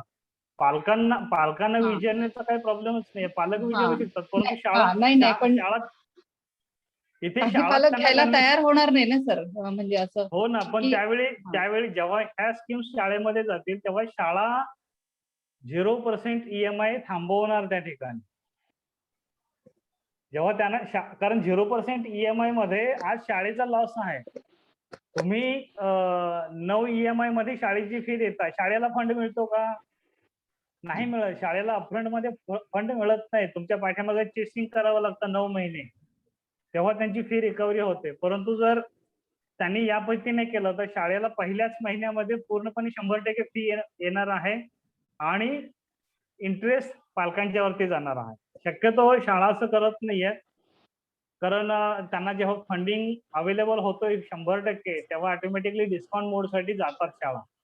ओके, पण अशा काही शाळा ज्या आहेत, ज्या शाळा आता अशा ज्या काही शाळा आहेत ज्या तुम्ही म्हणता, तर त्याच्यासाठी तिसरा मॉड्यूल आहे. तर तो तिसरा मॉड्यूल काय आहे तोही आपण डिस्कस करूया. पहिला हा दुसरा मॉड्यूल जो आहे हा लक्षात आला का सगळ्यांच्या? हो सर, पण एक विचारायचं होतं की इथे रिड्युसिंग बॅलन्स मेथड नाहीये, मग म्हणजे फिक्स रिड्युसिंग बॅलन्स कधी येणार? तुमच्याकडे आलेले पैसे एकदम तुम्ही टाकले तर, तुमच्याकडे एकदम 2-3 EMI तुम्ही एकदम पे करता, बरोबर आहे. आणि रिड्युसिंग बॅलन्स कधी येतो? जर तो कंपाऊंडिंग इंटरेस्ट असेल तर. ओके. सरळ व्याजामध्ये तुम्हाला रिड्युसिंग बॅलन्सचा प्रश्नच येत नाही, कारण त्यांनी EMI कॅल्क्युलेट केलेला आहे. 10 महिन्याचा तुमचा EMI जर ठरलेला असेल तर 10 महिन्यासाठी लागणारा जो इंटरेस्ट आहे तो ऍड करूनच EMI ठरवलेला. त्यामुळे कंपाऊंडिंग इंटरेस्ट मध्ये कसं असतं, तुमचं कॅपिटल आणि इंटरेस्ट, त्याच्यावरती इंटरेस्ट हे वाढत जातं. आणि ते कमी करण्यासाठी आपण काय करतो, तो इंटरेस्ट वाचवण्यासाठी आपण आलेला एक्सेस फंड आपण तो लोन रिकव्हरीसाठी वापरतो. इथे तसं काही करायची गरज नाही, कारण तुमचा इंटरेस्ट वाढणार नाहीये. Are you getting my point? त्यामुळे तिथे हा मुद्दा आपल्यासाठी विशेष तेवढा महत्वाचा नाही. ओके, सेकंड मॉड्यूल क्लिअर झालं सगळ्यांच्यासाठी? Any queries in second module? Okay, third module कडे आपण वळतोय. थर्ड मॉड्यूल जो आहे हा पहिला आणि दुसरा मॉड्यूलचा हायब्रिड मॉड्यूल आहे. पहिला 0% EMI आणि दुसरा इंटरेस्ट टू, म्हणजे पहिला आहे तो 0% इंटरेस्ट टू पेरेंट, आणि दुसरा आहे जो काय असेल तो 100% इंटरेस्ट कोणाला पे करायचा आहे? पेरेंट्सला. आता तिसरा जो मॉड्यूल आहे, या मॉड्यूल मध्ये जो इंटरेस्टचा पार्ट आहे हा 50-50 केला जातो. म्हणजे शाळा सांगते की तुम्ही हे एवढं जी फी आहे याचं लोन घेतलं तर त्याचा इंटरेस्ट 50% शाळा भरेल आणि 50% पालकांनी भरायचा आहे. असा हा तिसरा मॉड्यूल आहे. यामध्ये सपोज जर 25,000 रुपयाची फी असेल तर 2,500 जो इंटरेस्ट होतोय त्यापैकी 1,250 रुपये पालकांनी भरायचे आणि 1,250 डिस्काउंट म्हणून या ठिकाणी शाळा पे करणार. त्यामध्ये होणार कसं, शाळेला 25,000 न मिळता 23,500 रुपये मिळणार आणि पालकांना EMI देताना मात्र 27,500 वरती EMI द्यावा लागतो. सॉरी, 26,250 वरती EMI द्यावा लागतो.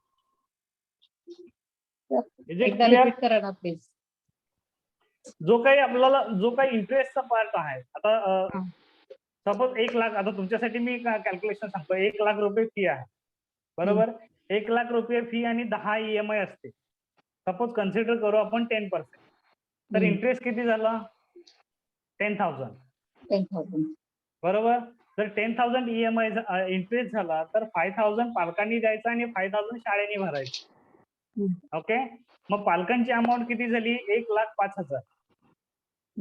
तर 1,05,000 रुपयावरती 10 EMI बसले आणि तुमचा पहिला EMI क्लिअर झाल्यानंतर शाळेला 1,00,000 न मिळता 95,000 मिळते. ओके. हे फक्त आपल्या माहितीसाठी आहे. हे आपण सगळ्या गोष्टी त्यांच्यापर्यंत मांडण्याची गरज नाही. आपण फक्त पहिलं मॉड्यूल त्यांच्यासमोर प्रेझेंट करायचं आहे, त्यांचा इंटरेस्ट क्रिएट करायचा आहे आणि नंतर कंपनीचे हेड बरोबर बसवायचा. तो कंपनीचं रिजनल हेड जो आहे ह्या सगळ्या गोष्टी त्यांना समजावून सांगेल. पण आपल्याला माहित असावं म्हणून ह्या सगळ्या गोष्टी मी तुमच्यापर्यंत मांडतो. Is it clear? तिसरा मॉड्यूल सुद्धा लक्षात आला का? हो सर. ग्रेट. आता एक मेजर मॉड्यूल आहे. हे जे सगळे पार्ट्स आहेत ते सगळे पार्ट्स येतात जर तुमचा सिबिल क्लिअर असेल तर, म्हणजे 680 अँड अबाव. 700 होता तर 680 पण खाली आलेला आहे, 680 अँड अबाव. परंतु आज या पॅन्डेमिक मध्ये बऱ्याच लोकांचा सिबिल खराब झालेला आहे. आता मगाशी जसं अविनाश नाईक सरांनी प्रश्न केला होता, बरोबर आहे, किंवा इव्हन आपल्या बाबतीमध्ये सुद्धा आपण सुद्धा आपल्या प्रत्येकाने जर सिबिल चेक केले तर लक्षात येईल की पॅन्डेमिक मध्ये सगळ्यांचे सिबिल डाऊन झालेले आहेत.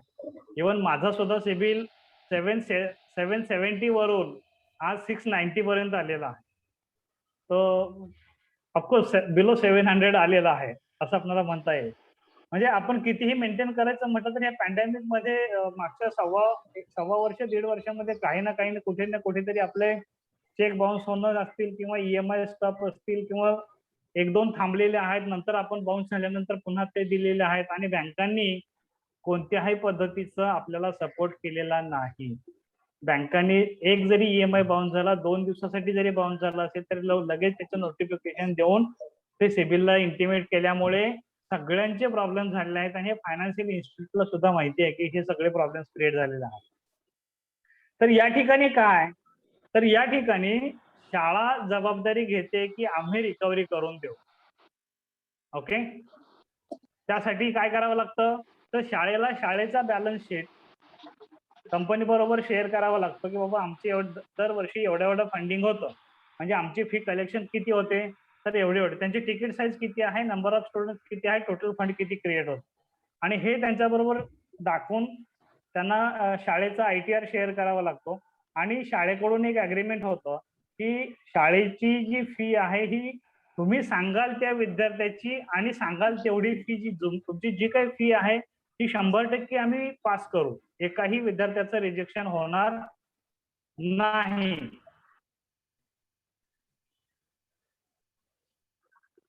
एकाही विद्यार्थ्याचं रिजेक्शन होणार नाही. आणि मग असं असेल तर त्या ठिकाणी रिस्क जी आहे ती दोघांनी घ्यायची असते. म्हणजे शाळेनेही थोडी रिस्क घ्यायची आणि फायनान्शियल इन्स्टिट्यूटनेही रिस्क घ्यायची. आता यामध्ये रिस्क काय आहे, तर शाळेला जे पैसे मिळतात हे 100% विद्यार्थ्यांचं लोन प्रोसेस झालं त्यामुळे तिथे प्रॉब्लेम नाही आहे. परंतु ज्या ज्या विद्यार्थ्यांचा EMI थांबलेला असेल, थकीत झालेला असेल, तर त्या ठिकाणी मात्र शाळेने त्यांच्या पालकांना कॉल करून त्यांच्या रिकव्हरीसाठी या ठिकाणी फायनान्शियल इन्स्टिट्यूटला सपोर्ट करायला पाहिजे. कारण शेवटी शाळेला फंडिंगच दिल्यासारखं आहे ना. सगळ्या शाळा विद्यार्थ्यांची एकत्रित फी पण त्यांना एकदम ते देत आहेत, म्हणजे ते शाळेला फंडिंगच झालं एक प्रकारे, बरोबर ना. वर्षीची फी जर त्यांना देत आहेत तर त्यामध्ये त्याची रिकव्हरी करण्यासाठी शाळा त्यांना सपोर्ट करेल. आणि सपोर्ट म्हणजे काय असतं, तर त्यांना थोडंसं भीती दाखवणं की तुमचा रिझल्ट आम्ही थांबवून ठेवू किंवा काय, तसं करत नाहीयेत कोणी, पण फक्त तेवढी एक भीती दाखवायची असते आणि मग त्या भीतीने पालक लगेच पेमेंट करायला तयार होते. That's it. एवढंच करायचं असतं, याच्या पलीकडे काहीही नाही. That's it. आणि ह्याच्यामध्ये मात्र एक असतं की 100% जो मॉड्यूल आहे या मॉड्यूलमध्ये 80% फी शाळेची जी आहे ही सुरुवातीला दिली जाते आणि 20% शाळेची फी तशीच राखून ठेवली जाते. ती मात्र पालकांचा शेवटचा EMI झाल्यानंतर शाळेला दिली जाते. आणि हे शाळेचं आणि कंपनीचं ह्या दोघांचं एक अग्रीमेंट ठरलेलं असतं. असा हा चौथा एक वेगळा मॉड्यूल आहे की ज्यांचा सिबिल खराब आहे. म्हणजे काही शाळा असतील बाबा स्लम मधल्या शाळा असतील पण त्यांना रिकव्हरीचा प्रॉब्लेम होतो, तर त्या ठिकाणी या अशा पद्धतीनं ते क्रिएट करू शकतात. आणि ज्या ऑलरेडी रिच क्लास मधल्या आहेत त्यांच्यासाठी तो काही प्रॉब्लेम येणारच. That's it. सर्वात मोठा फायदा आहे इन्शुरन्सचा सुद्धा. म्हणजे हा ज्या पालकांचा सगळ्यात मोठा फायदा आहे हा इन्शुरन्सचा. इन्शुरन्सचा आहे. पालकांना मग तो कोणतीही शाळा असो, अगदी स्लमची शाळा असो किंवा रिच क्लास मधली शाळा असो, त्या पालकाचं अर्निंग ज्याचं आहे असा पालक म्हणजे ज्याने लोन घेतलेला आहे त्या पालकाला जर काही प्रॉब्लेम झाला, 100% डिसेबिलिटी झाली, परमनंट डिसेबिलिटी जर झाली किंवा डेथ झाली, तर या सिच्युएशन मध्ये त्या मुलाच्या शिक्षणाची जबाबदारी जोपर्यंत मुलगा त्या शाळेत आहे तोपर्यंतच. जर तो पुन्हा दुसऱ्या एखाद्या शाळा किंवा कॉलेजेस मध्ये गेला आणि ती शाळा आणि कॉलेज सुद्धा जर ऑनबोर्ड असेल तर तिथे सुद्धा त्याला तो बेनिफिट मिळणार आहे. त्यामुळे तो फायदा आहे. त्याने ऍडमिशन घेताना जर ह्या सगळ्यात थोडासा अभ्यास करून जर जम्प करत गेला पुढे तर थ्रू आउट लाईफ त्याचा एज्युकेशन मध्ये कुठेही फायनान्स नाहीये किंवा अर्निंग सोर्स नाही म्हणून शाळा थांबणार नाही. That's it. मी छाया मॅडमना तेच म्हटलं की पॅरेंट्स फी भरतील, त्यांचा EMI भरतील का नाही भरतील. तर मग तुम्ही म्हटलं ह्याच्याविषयी विचार नका करू, कारण ही शाळा आली ती फायनान्स कंपनी त्यांचे जे म्हणजे बसणार तेव्हा त्यावेळी हे सर्व ती जबाबदारी घेतील आणि ते क्लिअर करतील त्यावेळेला. आपल्याला आता फक्त शाळांना ही कन्सेप्ट सांगायची आहे आणि म्हणजे त्यांच्याकडनं त्यांना ऑनबोर्ड घ्यायचं आहे. एक्झॅक्टली. आणि तुम्ही कनेक्शन दिल्यानंतर शाळेच्या असलेल्या सगळ्या मीटिंग्स मध्ये तुम्ही असणार आहात इन्क्लुडेड. म्हणजे तुम्हाला कळणारी आहे की आम्ही शाळेसोबत काय बोलतोय काय नाहीये, शाळा कोणत्या टर्म्स कंडिशन्स वरती अग्री होत आहेत. मला नाही घेतलं सर तुम्ही. तुम्ही बिझी होता तुमच्या ऑफिस ड्युटी मध्ये त्यामुळे आम्हाला घेता नाही आलं. तुम्ही सांगितलं असतं की I am ready to take time आणि तर मग तुम्हाला असं जर मला माहिती असतं की तुमची मीटिंग होणार आहे मग मी सांगितलं सर मी पण येते. तुमच्या शाळेचे एकूण 13 मेंबर्स मीटिंगला होते त्या दिवशी. प्रायमरीचे मुख्याध्यापिका, सेकंडरीच्या मुख्याध्यापिका, प्री प्रायमरीच्या मुख्याध्यापिका, त्याचबरोबर तुमचं ज्युनियर कॉलेज, इंजिनिअरिंग, पॉलिटेक्निकचे सर, त्याचबरोबर अकाउंट डिपार्टमेंटचे जवळजवळ 3 लोक होते जे फीज वगैरे हँडलिंग करतात आणि मॅनेजमेंट कमिटीचे मेन ते 2 जण.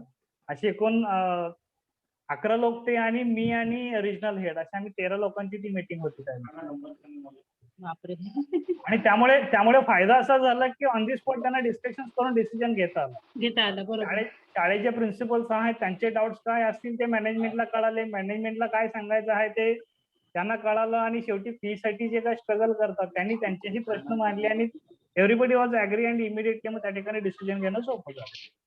भरपूर फीज पेंडिंग आहे सर आणि आमच्या शाळेमध्ये सर्व मध्यमवर्गीयच आहेत त्यामुळे म्हणजे एकतर आहे ना ते दिवा वगैरे तिकडनं पण मुलं येतात आणि डोंबिवली मधले सुद्धा आणि 3-4 मीडियम आहेत त्यांचे मराठी. त्यांचं हायब्रिड मॉडेल वरती काम चालू आहे. ओके. 50-50च्या हायब्रिड मॉडेल वरती ते काम करतात. They are working on it आणि सोमवारपर्यंतची डेडलाईन दिलेली आहे. सोमवारी त्यांचे सगळे प्रिन्सिपल्स आणि अकाउंट डिपार्टमेंट मॅनेजमेंटला रिपोर्ट सबमिट करणार आहेत आणि त्यानंतर शाळेचे अग्रीमेंट होणार.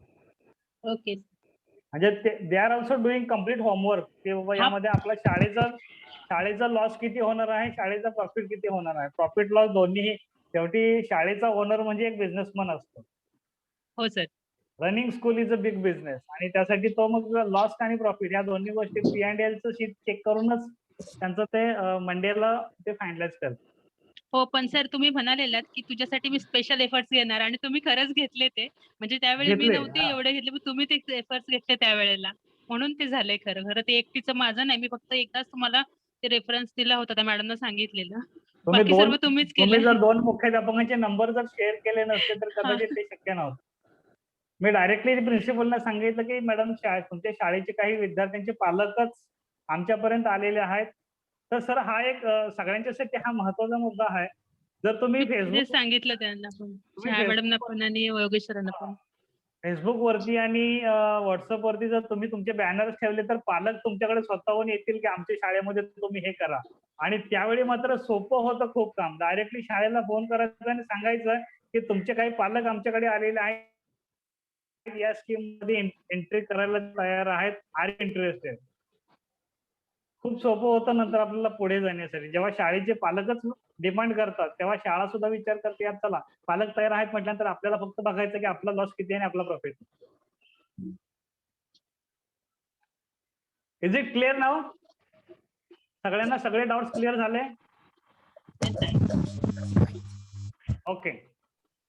आता आपल्याला डिस्कस काय करायचं आहे, शाळांना अप्रोच कसं करायचं. जस्ट मिनिट, मी फक्त जरा मोबाईल मध्ये चार्जिंगला लावतो, बॅटरी लेस दॅन 10% झाली.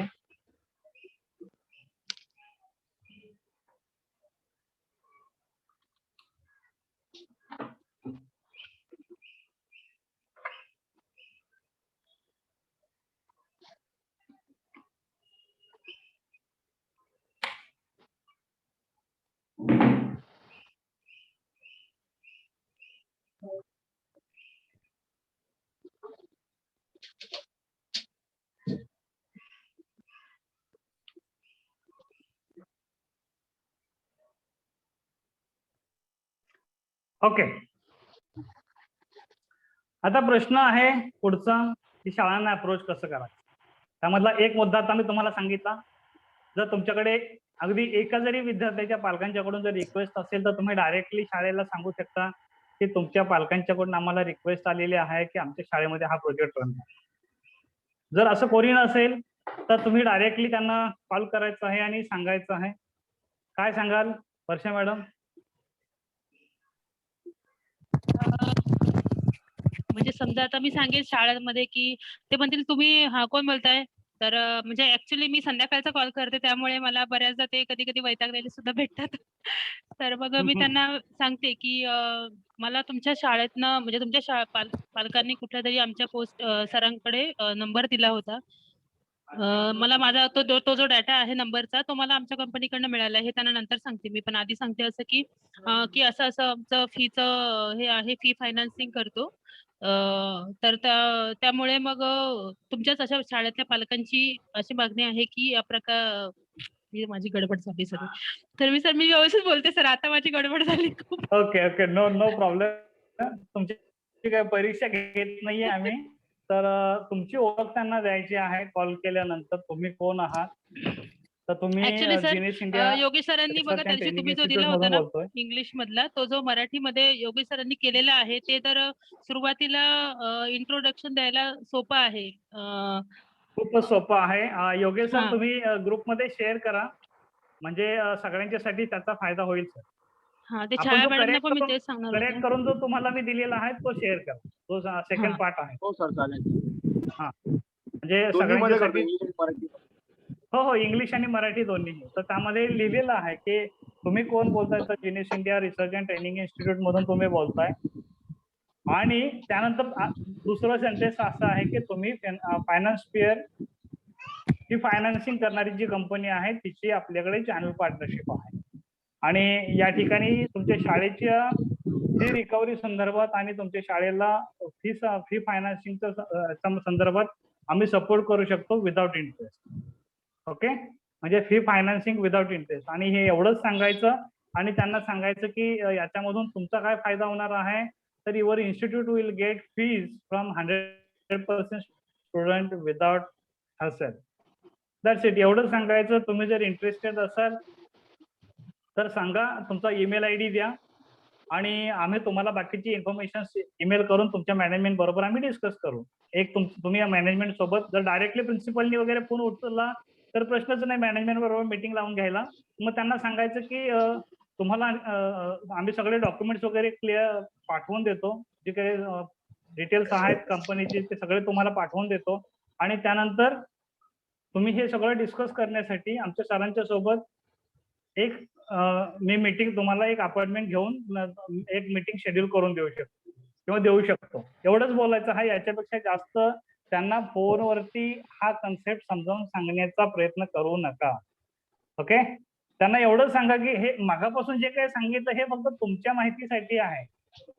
हे तुम्हाला फोनवरती अजिबात सांगायचं नाही. Modules A, B, C, D. Okay, तुम्ही फक्त एवढं सांगायचं की आम्ही तुम्हाला कसा सपोर्ट करू शकतो, आणि if you are interested then you can discuss. कारण मॅनेजमेंट कोणाबरोबर डिस्कस करणार, एका अथॉरिटी बरोबर डिस्कस करणार.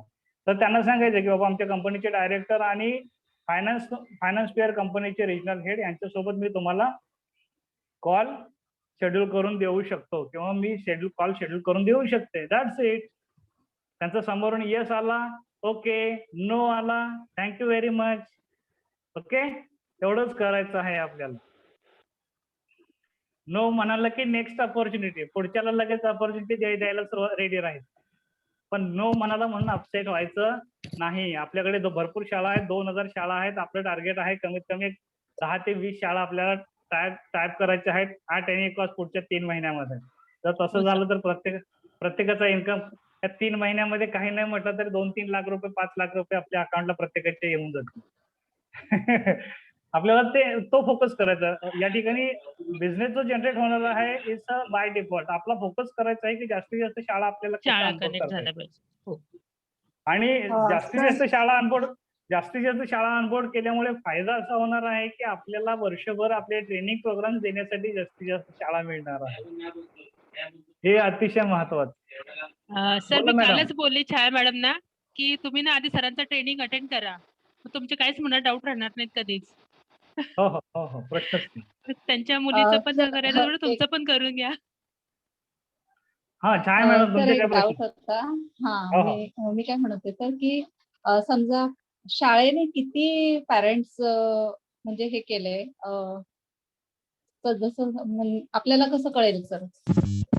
हो, आपल्याला कळणार ना, कारण तिथे जो ग्रुप असणार आहे त्या अ, ग्रुपमध्ये आपण असू. अच्छा. शाळेचा जो हा. ग्रुप तयार केलेला असेल, हा. आपल्याला शाळेकडून, कंपनीकडून, फायनान्स कंपनीकडून करणार. आपण काय करणार आहोत, आपण चॅनल पार्टनर आहोत, बरोबर, मिडल पण आहे. त्यामुळे आपण इकडे एका बाजूला शाळेबरोबर आपलं कनेक्शन, रेप्युटेशन तसंच ठेवायचं. ते रिलेशनशिप वाढवतच राहायचं आपल्याला दररोज. सर काय झालं, तुमचे किती फॉर्म गेले, काय झाले, कुणाला काय प्रॉब्लेम्स आहे का, मी काय सपोर्ट करू शकतो का किंवा शकते का. आपल्याला करायचं काहीच नाहीये. आपल्याकडे एक रिप्रेझेंटेटिव्ह कंपनीने दिलेला असतो, त्याच्याकडे फॉर्म्स द्यायचे आहेत, तो सगळा व्हॉट्सअप ग्रुपमध्ये बसलेलाच असतो, राईट. आणि त्याच्याकडून सगळ्या डिटेल्स आपल्याला मिळत असतो. त्याचा काही प्रॉब्लेम नाहीये. फक्त आपण जेवढं रिलेशनशिप बिल्ड करू शाळेबरोबर, नंतर आपल्याला मोठा बिझनेस मिळणार आहे. म्हणजे फी फायनान्सिंग मधून आपल्याला पैसे मिळणारच आहेत. पण अपार्ट फ्रॉम दॅट आपले ट्रेनिंग प्रोग्राम्स, आपले मॅथमॅटिक्सचे स्पेशल ट्रेनिंग प्रोग्राम्स असतात. मॅथ्स फंडामेंटल, मॅथमॅजिक म्हणून आहे. आता जर तुम्ही माझ्या स्टेटसला पाहिलं तर मॅथमॅजिक म्हणून एक कन्सेप्ट आहे की जो स्पेशली 9वी आणि 10वीच्या विद्यार्थ्यांच्यासाठी आहे. आज 9वी आणि 10वीच्या मुलांचा प्रॉब्लेम काय आहे? Maths is a problem? No, maths is not an problem. मॅथमॅटिक्सचा काही प्रॉब्लेम नाहीये. त्यांना शेवटचं आन्सर काढण्यासाठी प्रॉब्लेम नसतो, परंतु पहिल्या, दुसऱ्या, तिसऱ्या स्टेप मध्ये त्यांची गाडी अडकलेली असते. आणि पहिल्या, दुसऱ्या, तिसऱ्या स्टेप ज्या आहेत त्या पूर्णपणे 5वी, 6वी, 7वी वरती अवलंबून असतात. त्यामुळे त्यांचा कुठेतरी फंडामेंटल्स मध्ये, बेसिक्स मध्ये प्रॉब्लेम्स असतो, कन्सेप्ट क्लिअर नसतात. आणि त्या कन्सेप्ट क्लिअर करण्यासाठी आपला मॅथमॅजिक हा 10 दिवसाचा कोर्स आपण त्यांना देतो. त्यानंतर स्टुडंट ट्रान्सफॉर्मेशन हा जो आपला कोर्स आहे, या कोर्सच्या माध्यमातून आपण विद्यार्थ्यांना सेल्फ लर्निंग ॲबिलिटी क्रिएट करायला मदत करतो. शाळा असेल तर शाळेचा रिझल्ट वाढायला मदत होते. क्लासेस असतील तर क्लासेसचा या ठिकाणी रेप्युटेशन आणि रिझल्ट ह्या दोन्ही गोष्टी वाढायला त्याचा सपोर्ट होतो. लवकरच आपण महाराष्ट्र क्लासेस ओनर्स असोसिएशन बरोबर ऑनबोर्ड होतो. म्हणजे जिनिस India research and training institute private limited आणि महाराष्ट्र क्लासेस ओनर्स असोसिएशन. कारण आता ऑलरेडी आपण या प्रोजेक्टसाठी फ्री फायनान्सिंगसाठी महाराष्ट्र क्लासेस ओनर्स असोसिएशन बरोबर ऑलरेडी आपल्या मीटिंग चालू आहेत. 2 मीटिंग झालेल्या आहेत वेस्टर्न मुंबई रिजन बरोबर आणि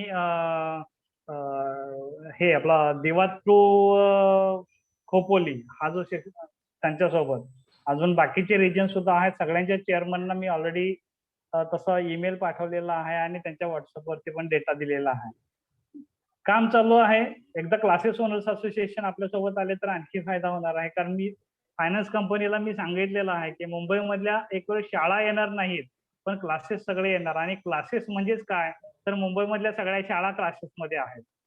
त्यामुळे तुम्हाला शाळा पाहिजेत किंवा क्लासेस पाहिजेत, तुम्हाला दोन्ही मिळून जातील. एका बाजूला आम्ही शाळेसाठी काम करू, एका बाजूला आम्ही क्लासेससाठी काम करू. पण क्लासेससाठी तुम्ही क्रायटेरिया ठेवू नका की तुमचा एक करोडचा टर्नओव्हर पाहिजे आणि 2 करोडचा टर्नओव्हर पाहिजे. शाळेसाठी ते पॉसिबल आहे, पण क्लासेसचा टर्नओव्हर आम्हाला दाखवता येणार नाही. 15 लाख 20 लाखापर्यंत एका क्लासचा टर्नओव्हर आम्ही कन्सिडर करू शकतो, त्याच्या पलीकडे नाही. आणि त्या बेसवरती त्यांनी इव्हन 10 लाखापर्यंत 5 लाखापर्यंत सुद्धा जरी क्लास असेल आणि जर ऑथेंटिकली तो आपल्याला सपोर्ट करायला तयार असेल तर ही इज रेडी. म्हणजे आपला एक सॉफ्ट कॉर्नर असा आहे की जे 6 पार्टनर्स आहेत त्यापैकी 2 पार्टनर्स मला परिचित असल्यामुळे आपण जे डिमांड देतोय त्यांच्या हायर अथॉरिटीला ते थोडंसं ऍक्सेप्ट करणं गरजेचं वाटतं. That's it. कदाचित अशा आपण जर चांगल्या पद्धतीने काम केलं तर त्यांच्याकडे सुद्धा ऍडवायझर बॉडीवरती सुद्धा आपले इन्स्टिट्यूटला घ्यायला ते पुढे पाठीमागे बघणार नाही. आज 3 ऍडवायझर जसे आहेत तसं 4था ऍडवायझर म्हणून सुद्धा आपल्याकडे येईल, कारण माझा प्रोफाईल सुद्धा हाय प्रोफाईल आहे. कोणाकोणाला माहिती आहे माझा प्रोफाईल? जरा हात रेज करा. कोणी माझा प्रोफाईल पूर्णपणे पाहिलाय? युट्यूबला सॉरी फेसबुकला बघितलं असेल किंवा गुगलमध्ये सर्च करून बघितलं असेल किंवा माझ्याकडून प्रत्यक्षात पूर्ण प्रोफाईल डॉक्युमेंटेड बघितलं असेल. ग्रेट. योगेश सरांचा हात वरती आहे, वर्षा मॅमचा आहे, आशा मॅम आणि ताराचंद सर हे तर आमच्याकडे बऱ्याच वर्षापासून आम्ही एकत्र आहोत. Asha ma'am she is a paid franchise genius इंडियाचे ऑथराइज्ड पर्सनच आहेत, लिगली ऑथराइज्ड पर्सन आहेत. आणि ताराचंद सर 2000 पासून he is one of my close friend आणि त्यांनी खूप सपोर्ट या ठिकाणी जिनियस इंडियाला डेव्हलप करण्यासाठी आणि माझ्या रिसर्च मध्ये सुद्धा बरंचसं कॉन्ट्रीब्युशन या ठिकाणी ताराचंद सरांचं आहे. ओके, तर आणखी काय तुमचे प्रश्न असतील तर विचारा. आजची मीटिंग खूपच छान झाली, जवळजवळ 1 तास 18 मिनिट झालेले आहेत. एक विचारू का? हा विचारा. आपल्याला काय आयडी मिळणार आहे का? प्रत्येकाला आयडी कसं आहे की आयडी घ्यायचं म्हटलं तर पुन्हा प्रिंटिंग प्रेस मधून आपल्याला प्रिंटिंग करून वगैरे या सगळ्या गोष्टी क्रिएट कराव्या लागतील. आपण आयडी तयार करून तुम्हाला मी देऊ, तुम्हाला प्रिंट करून घ्यावा लागेल. सध्या तरी प्रत्येकाकडे पोहोचवणं इज नॉट पॉसिबल, पण त्यापेक्षा डिजिटल व्हिजिटिंग कार्ड परवा जे छाया मॅमनी कन्सेप्ट दिला छाया होता. मॅमचाच ऍक्च्युली हा प्रश्न होता. मी विचारलं, त्या विसरल्या असते म्हणून विचारलं. हो नाही, त्यांनी जो काही डिजिटल व्हिजिटिंग कार्ड जर आपण तयार केला, जसं लास्ट टाइम मी माझं व्हिजिटिंग कार्ड दाखवलं होतं, तसं व्हिजिटिंग कार्ड जर आपण डिजिटल तयार केलं तर त्याच्यासोबत अटॅच करून देऊ शकतो. आणि तुम्हाला ऑफिशियल जर ईमेल आयडी पाहिजे असेल जिनियस इंडियाचा तर तो सुद्धा आपण या ठिकाणी क्रिएट करून देऊ शकतो. म्हणजेच your first name dot last name @geniusindia.org, जसं की वर्षा.शिंदे@geniusindia.org, मोहन.पाखरे तर ह्याचा असेल तर खूप बरं पडेल, कारण की त्याने जरा आपलं थोडंसं स्ट्रॉंग असं वाटेल, असं मला तरी वाटतं. कोणता? नाही म्हणजे जेनेसिस इंडिया प्रायव्हेट लिमिटेडचं जर आपलं ईमेल आयडी असेल ना, कारण की आपले प्रत्येकाचे ईमेल आयडी कसं असतात की जसं आता माझा आहे yogesh29011984@gmail.com, तर ह्याच्याने तेवढं हे नाही वाटणार जेवढं आपलं जेनेसिसच्या ह्याच्यामुळे वाटेल. एक्झॅक्टली तो फरक पडतो. तुम्ही कंपनीचा एक ईमेल आयडी वापरणं आणि जीमेलचा ईमेल आयडी वापरणं, त्या ठिकाणी रिस्पॉन्स द्यायला सुद्धा लोकांच्याकडे तेवढं ते डिले होतो. जीमेलला रिस्पॉन्स करण्यापेक्षा कंपनीचा ईमेल आयडी असेल तर रिस्पॉन्स होतो. आणि मी तुमचे सगळ्यांचे ईमेल आयडीज क्रिएट करेन आणि तुमच्या मोबाईलमध्ये ते कसे कॉन्फिगर करायचे त्याचं एक तुम्हाला डिटेल्स ही तुम्हाला ग्रुपमध्ये देईल, जेणेकरून तुमच्या मोबाईलमध्ये तो जसा तुमचा जीमेल दिसतो तसा तुम्हाला तो सुद्धा दिसतो. प्रत्येक वेळी तुम्हाला तिथे जायचं, URL टाईप करायचा, त्यानंतर युजर आयडी पासवर्ड टाकायचं, हे सगळं करायची गरज नाही. एक ईमेलचा क्लायंट तुम्ही घेतला तर त्या ठिकाणी त्याचं कॉन्फिगरेशन कसं करायचं की जेणेकरून सगळे ईमेल तुम्हाला ऑटोमॅटिक डाउनलोड होतील आणि तिथेच तुम्ही कंपोज ईमेल करून त्यांना पाठवू शकता. फक्त यामध्ये कंडिशन एकच असते, एका वेळी 20 पेक्षा जास्त ईमेल आयडींना तो ईमेल जात नाही. ओके, स्पॅमिंग थांबवण्यासाठी ह्या गोष्टी असतात आणि एका तासामध्ये 100 पेक्षा जास्त ईमेल पाठवता येत नाहीये, ते रिस्ट्रिक्शन्स आहेत. आणि शक्यतो ह्या स्पेशल ईमेल आयडी वरून आपण काय करायचं आहे तर एक इंडिव्हिज्युअल ईमेल पाठवायचे आहेत. एक 10 शाळा तुम्ही घेतल्या तर 10 शाळांना 10 वेगवेगळे ईमेल जाऊ द्या. 10 शाळांना कंबाईन ईमेल पाठवण्यापेक्षा 10 शाळांना इंडिव्हिज्युअल एक त्यांचं नाव टाकून, जसं तर काल वर्ष मॅडम तुम्ही जो पाठवला होता मेसेज, तशा पद्धतीने शाळेचं नाव टाका, त्याचा रिस्पेक्टेड प्रिन्सिपल और मॅनेजमेंट असं कोण त्या ठिकाणी जर तुम्ही एक ईमेल पाठवला तर तो एक डेडिकेटेड ईमेल होतो. हो. ग्रुपमध्ये ईमेल देण्यापेक्षा डेडिकेटेड इंडिव्हिज्युअल ईमेल जर प्रत्येक शाळेला गेला तर that will be best one. त्यातून आपल्याला चांगले रिझल्ट. थोडंसं काय आहे की तुम्हाला कॉपी पेस्ट थोडंसं करावं लागेल, शाळेचं नाव चेंज करावं लागेल, बाकी केलं सगळे सर आज कंटेंट. मी ते आज दुपारी केलं ना, तेव्हाच डोक्यात आलं की अरे हा हे तर चांगलं होतं. म्हणजे एक प्रपोजल जसं देतो आपण शाळेत तसंच दिल्यासारखं Exactly. आहे ते. एक्झॅक्टली. आपण इंडिव्हिज्युअल क्लायंट्सना आपण ट्रेस करतो, अगदी सेम मेथड या ठिकाणी वापरली. Okay, any other queries, questions? आता पुढचा एक प्रश्न आहे माझ्या डोक्यामध्ये आलेला की तुम्ही कॉल केला आणि समोरून नाही उचलला. बऱ्याच वेळा होतं तुम्ही कॉल केला आणि त्यांनी नाही उचलला, तर त्यावेळी जसं मगाशी सांगितलेला जो मेसेज आहे, जे तुम्ही फोनवरती बोलणार आहात तेच तुम्ही टेक्स्ट करून किंवा व्हॉट्सअपला करून त्यांना पाठवायचं की मी का कॉल केला होता. I was trying to contact you for this purpose to discuss about this, की ज्याच्यामधून तुमच्या शाळेचा प्रॉब्लेम काय रिझॉल्व्ह होणार आहे ते मात्र सांगायला विसरायचं. ते अतिशय महत्वाचं. Got it? Yes sir. तर त्याचा टेक्स्ट योगेश सर तुम्हाला ग्रुपमध्ये पाठवतीलच की तो मेसेज नेमका काय आहे.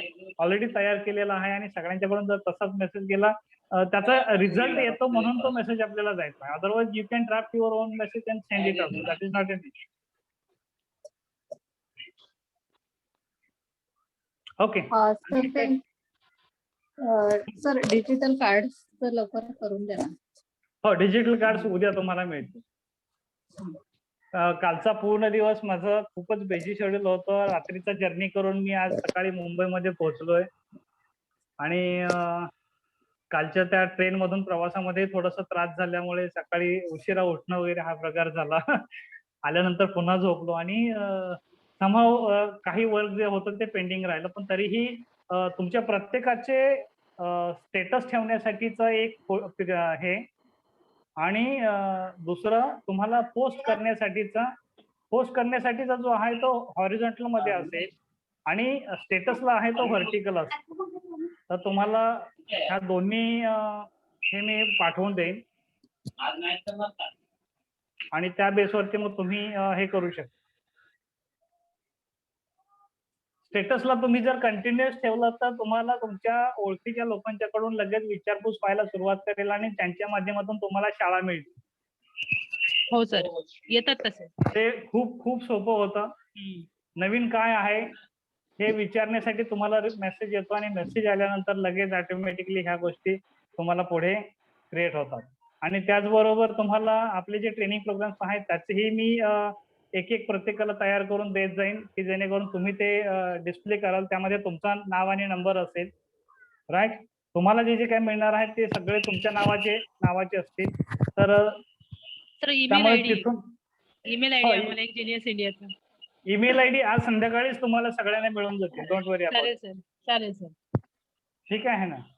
आजच्या मीटिंगसाठी जे कोणी आहेत हे सगळ्यांच्यासाठी ईमेल आयडी क्रिएट करून तुम्हाला मिळून जातील.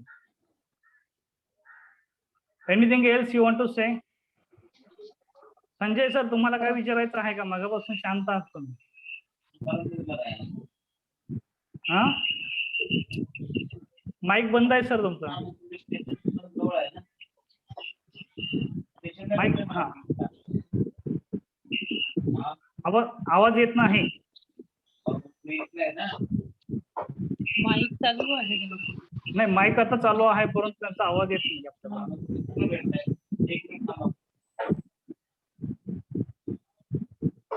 सर माईक जवळ घ्या ना, तुमचा आवाज येत नाहीये.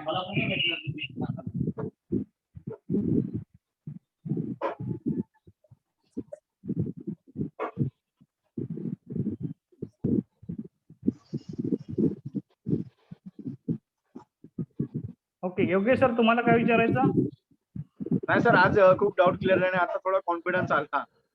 ग्रेट. एक्झॅक्टली काय बोलायचं आहे कसं, कारण की बरेच दिवस दडपण होतं थोडंसं.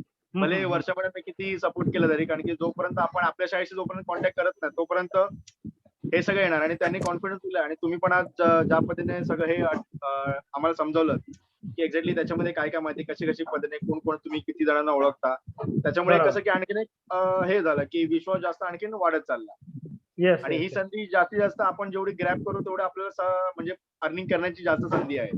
निश्चित निश्चित एक्झॅक्टली. तर मगाशी एकाने प्रश्न विचारला, मला आता नाव हा. आठवत नाही त्या सरांचं. तर सर ते म्हणत होते की तुमचं आपलं एग्रीमेंट होणार की म्हणजे किती दिवस आपण काम करू शकणार की आपल्याला या ओके ओके. कंपनीतून काढण्यात येईल वगैरे. हा हा हा हा. मला वाटतं हा प्रश्न आपण याच्या अगोदर सुद्धा 2-3 वेळा डिस्कस केलेला आहे. शाळेचं जे अग्रीमेंट आहे हे 3 वर्षाचं अग्रीमेंट असतं आणि त्या 3 वर्षामध्ये जो काही बिझनेस जनरेट होणार आहे या बिझनेसवरती आपला हक्क आहे. पण त्यासाठी तुमचं आणि माझं असोसिएशन सुद्धा 3 वर्षासाठी असणं गरजेचं आहे. तुम्ही जर कंपनी सोडून गेलात तर कंपनीचं कडून जो काही बेनिफिट मिळणार आहे तो बेनिफिट आपल्याला तसा ऑफिशियली देता येणार नाही. त्यामुळे तुम्ही मला माहिती आहे, खात्री आहे की तसा काही प्रॉब्लेम येणार नाही. कारण ताराचंद सर जर यांचा जर विचार केला तर आज ताराचंद सर जवळजवळ 20 वर्षापासून माझ्यासोबत आहे. कारण यामध्ये प्रत्येक वेळी स्वतःच्या डेव्हलपमेंटसाठी बऱ्याच काही गोष्टी फ्रीमध्ये मिळून जातात. आपली डेव्हलपमेंट होते आणि आपला बिझनेसही डेव्हलप होते. प्रत्येक वेळी नवीन नवीन काहीतरी ट्रेनिंग प्रोग्राम्स तयार होतात आपले आणि विशेष म्हणजे तुमच्या सगळ्यांचं कोऑर्डिनेशन कोऑपरेशन जर असेल तर आपल्याला ग्रो व्हायला, ऑर्गनायझेशनला ग्रो व्हायला आणि तुम्हाला स्वतःला ग्रो व्हायला त्याची मदत होईल. So don't worry about it. Minimum 3 वर्षाचं अग्रीमेंट आहे. 3 वर्ष तर मिळणारच आहेत, परंतु शाळेने पुन्हा कंटिन्यू जरी केलं तर पुढच्या 3 वर्षासाठी सुद्धा आपण कंपनी सोबत असणार आहोत आणि तुम्ही माझ्यासोबत असणार आणि आपण जोपर्यंत एकत्र आहे तोपर्यंत तुम्हाला त्याचा बेनिफिट मिळणार आहे. म्हणूनच मी त्या दिवशी सुद्धा बोललो होतो, आपल्याला वन टाइम साठी रोटीसाठी काम नाही करायचं. We have to work for recurring passive income. इथे एफर्ट्स एक वेळ द्यायचे आहेत आणि लाईफ टाइम आपल्याला रिकरिंग त्याचा इन्कम घेत राहायचा. That's it. हे महत्वाचं आहे आपल्यासाठी आणि तो सुद्धा किती घ्यायचा म्हणून सांगितलंय.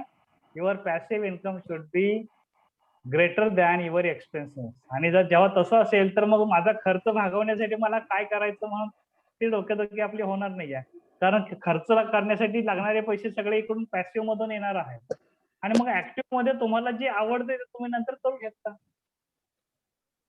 Is it clear? Yes sir. So don't worry, माझ्याकडून काही प्रॉब्लेम नाहीये. मी तर असं म्हणेन की आपण लाईफ टाइम साठी एकत्र काम करू. Life time sir, life time प्रश्नच नाही सर. तुमच्यासारखी गुणी व्यक्ती आम्हाला लाभली वर्षा मॅडम मुळे. त्यामुळे खरंच मी तिला थँक्यू बोलीत कारण का म्हणजे खरंच तुमच्यासारखं व्यक्तिमत्व भेटणं हे आमचं भाग्यच समजेन मी सर. आपल्यासाठी 2 गोष्टी महत्वाच्या आहेत. एक आहे ट्रान्सपरन्सी आणि दुसरं आहे एथिक्स. एथिक्स वरती आधारित आपल्याला बिझनेस करायचा आहे आणि सगळी ट्रान्सपरन्सी ठेवून खूप करायची. महत्वाची आणि सरांकडनं सगळ्या गोष्टी ट्रान्सपरन्सी. त्यामुळे हाईड अँड सीक करण्यात काही मजा नाही. काहीच मजा नाही आणि गरज पण हाईड नाही अँड सीक तशी. केलं तर लोक रिलेशनशिप ठेवत नाही, लगेच ब्रेक बरोबर करतात. बरोबर. त्यामुळे ते आपल्याला करायचं नाही. तसं असतं तर ताराचंद सर 20 वर्ष माझ्यासोबत राहिलेच नसते.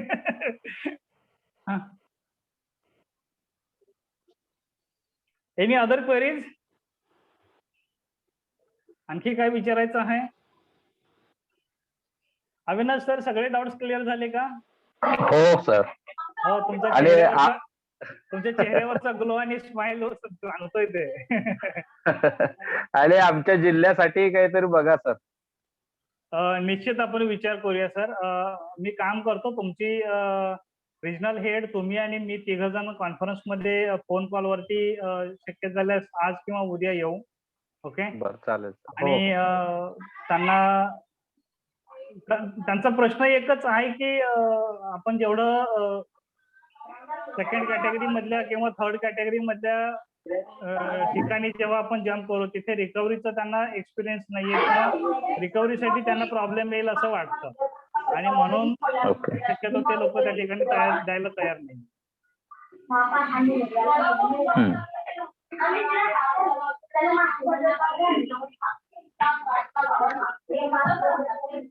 पण आपण एकत्र येऊन त्यांच्याबरोबर कॉल करून बघूया काय तुम्ही तुमचे जे काही डाऊट्स असतील त्यांना विचारा, ते सांगतील तुम्हाला गाईड करतील. ओके.